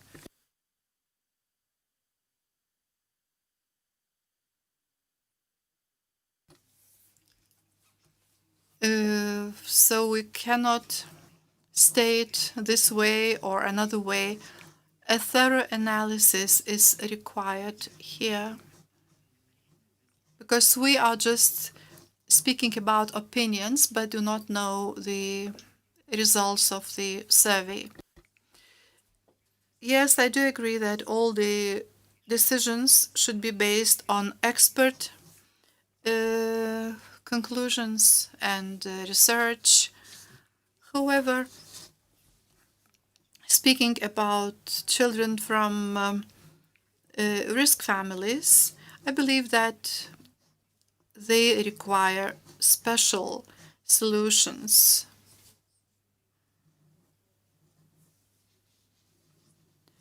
Regarding, let's say, an earlier beginning of studies for our schools,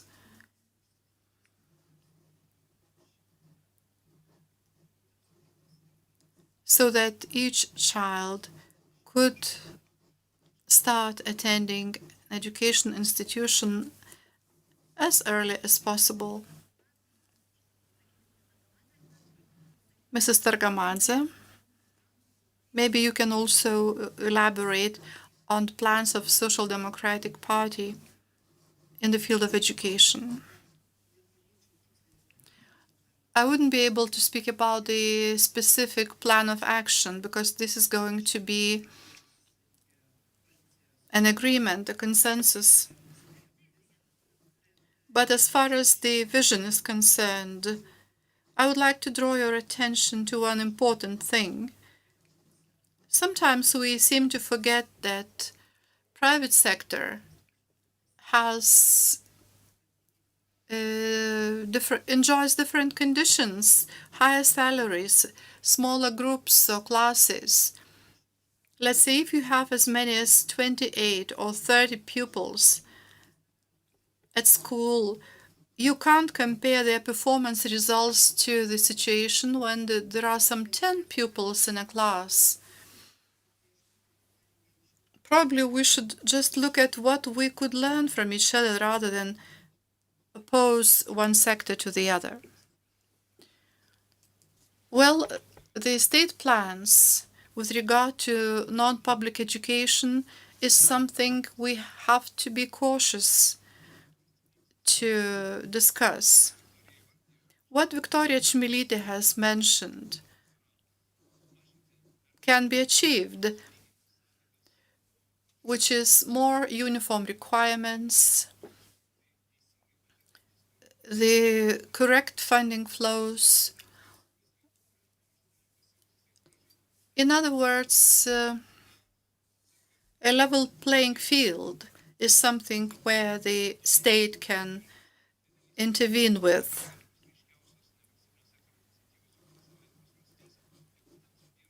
I'm looking at the USA, where the problems related to social exclusion and children from risk families are tackled.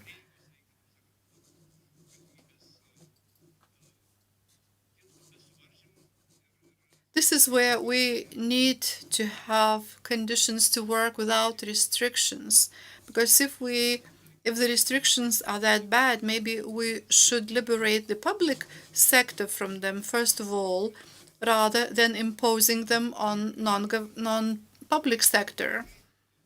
I think that we need a program to direct intellectual potential, social potential to where we are facing biggest problems. Because our problem is some social groups that really require a very strong focus in our education sector. Looking at the US experiments and non-public education, I see many very useful innovations. Well, speaking about funding, does the state need to intervene, and what model do you see? I have to emphasize that the problem is we see the future in decreasing the differences between sectors. And this is impossible unless we bridge the barriers between state and sector and the independent sector.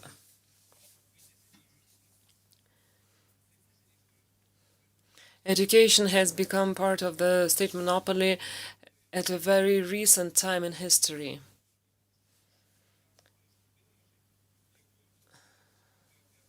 My colleagues have talked about an independent school. This is about giving the school system back to the society, bureaucratizing them.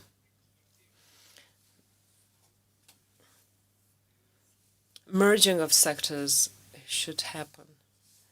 I am in favor of level conditions for both the independent and independent sector. Madam Urboniene, as for the party approach to funding, we believe and we agree that the students' basket and the related funding should follow the child.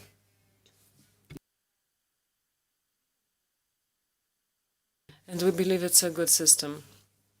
As for the economy, we believe that's a matter of municipalities. And we believe that municipal level has to meet the needs of the locals, both the needs for kindergartens and needs for the secondary schools.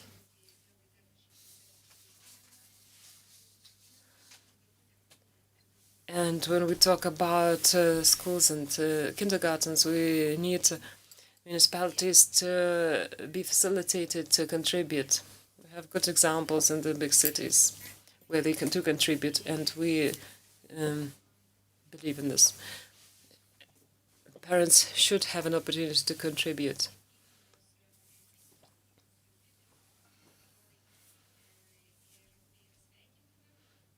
It's a welcome fact that there are a variety of visions for schools, but we have to consider the quality and the tools we need to achieve that quality with. We have to set criteria for what is a good education and what is not. We have to acknowledge that private schools, some of them only need profit, others are non-profit companies which contribute to the diversification of education. And they are working very sincerely and work a lot. So it's not that we're talking about drastic changes. We're talking about continuity, finding out about the needs, and what state could do to make sure that the independent sector is more accessible and works better. But so far we cannot speak about additional funding for independent education. Mr. Miklas, as to regulation and equal level playing field, that's a good precondition for all educators to operate on a level playing field. We have to make hygiene requirements more flexible. External assessment of private schools should be available free of charge. It's also important to demystify the divide between the private and non-private education. That would be a good bridge between them. As for changes in funding, I believe that the dual system, the system of baskets, the children's basket and the rest of the funding is not a good system. We need to move towards a full money follow the student system.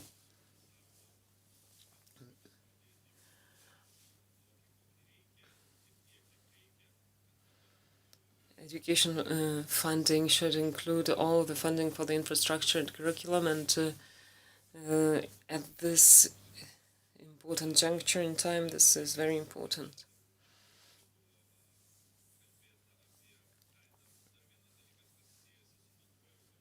As for general education, we believe we'll have a challenge in Lithuania for teacher preparedness and reskilling. We believe that schools should become consulting centers as training facilities that operate with high schools in training the teachers. Learning by doing inside the schools is the future for the teachers. That's a very interesting model, and I believe this would be a good model both for Lithuania and it will probably be most necessary because we have a lack of teachers, and we will see that lack growing in the future. Both in private and higher education, I believe ensuring freedom is of key importance, and freedom of choice is crucial. We don't have an ideal economy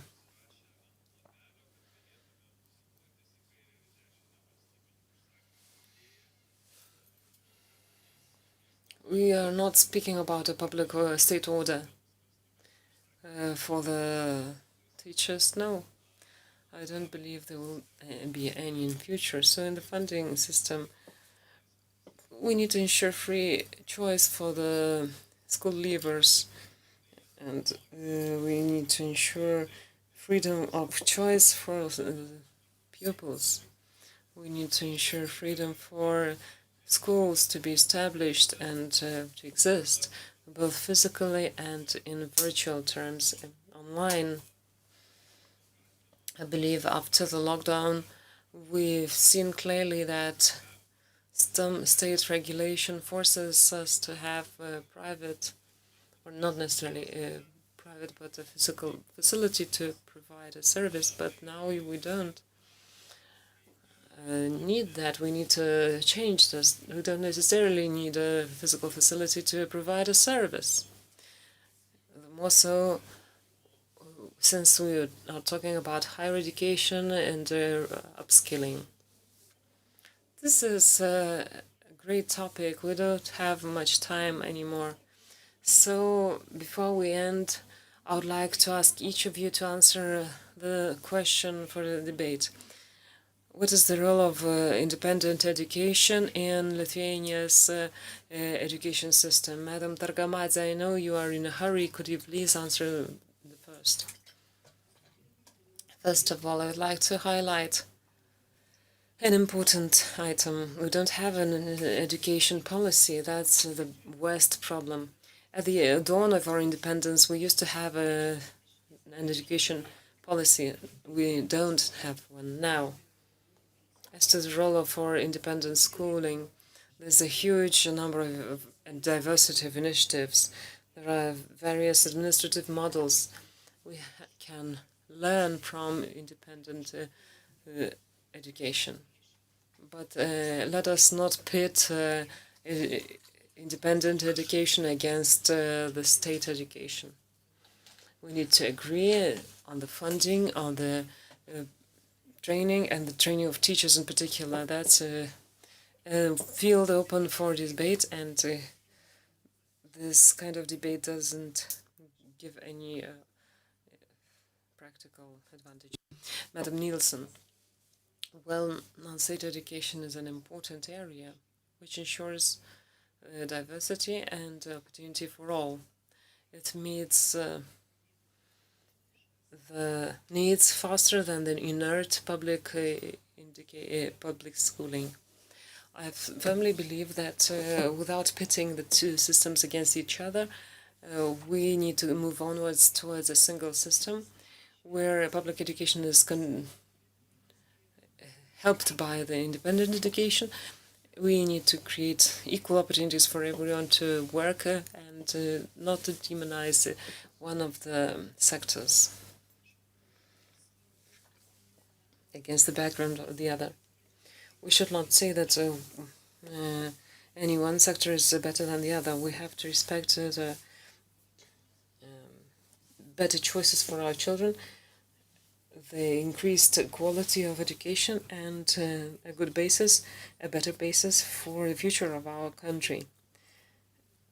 We need to ensure there's an agreement on education, and there's a foundation for a number of terms in office in future. So an education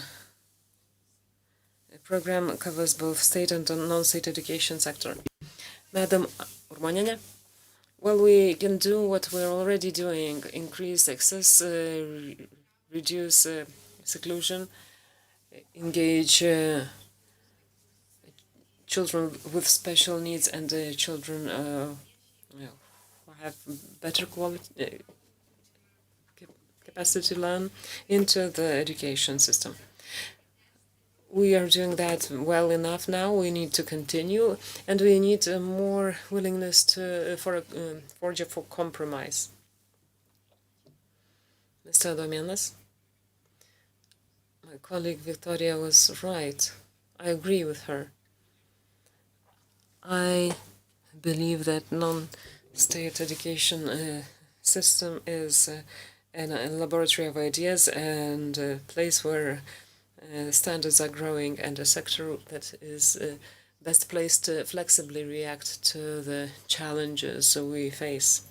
The variety of practices, ideas, and concepts we've seen when we heard about the success stories is the best illustration to what the independent education sector is already standing for. It's very important to preserve it and to make sure there's a great dynamic and vibrant dialogue between the two sectors of education.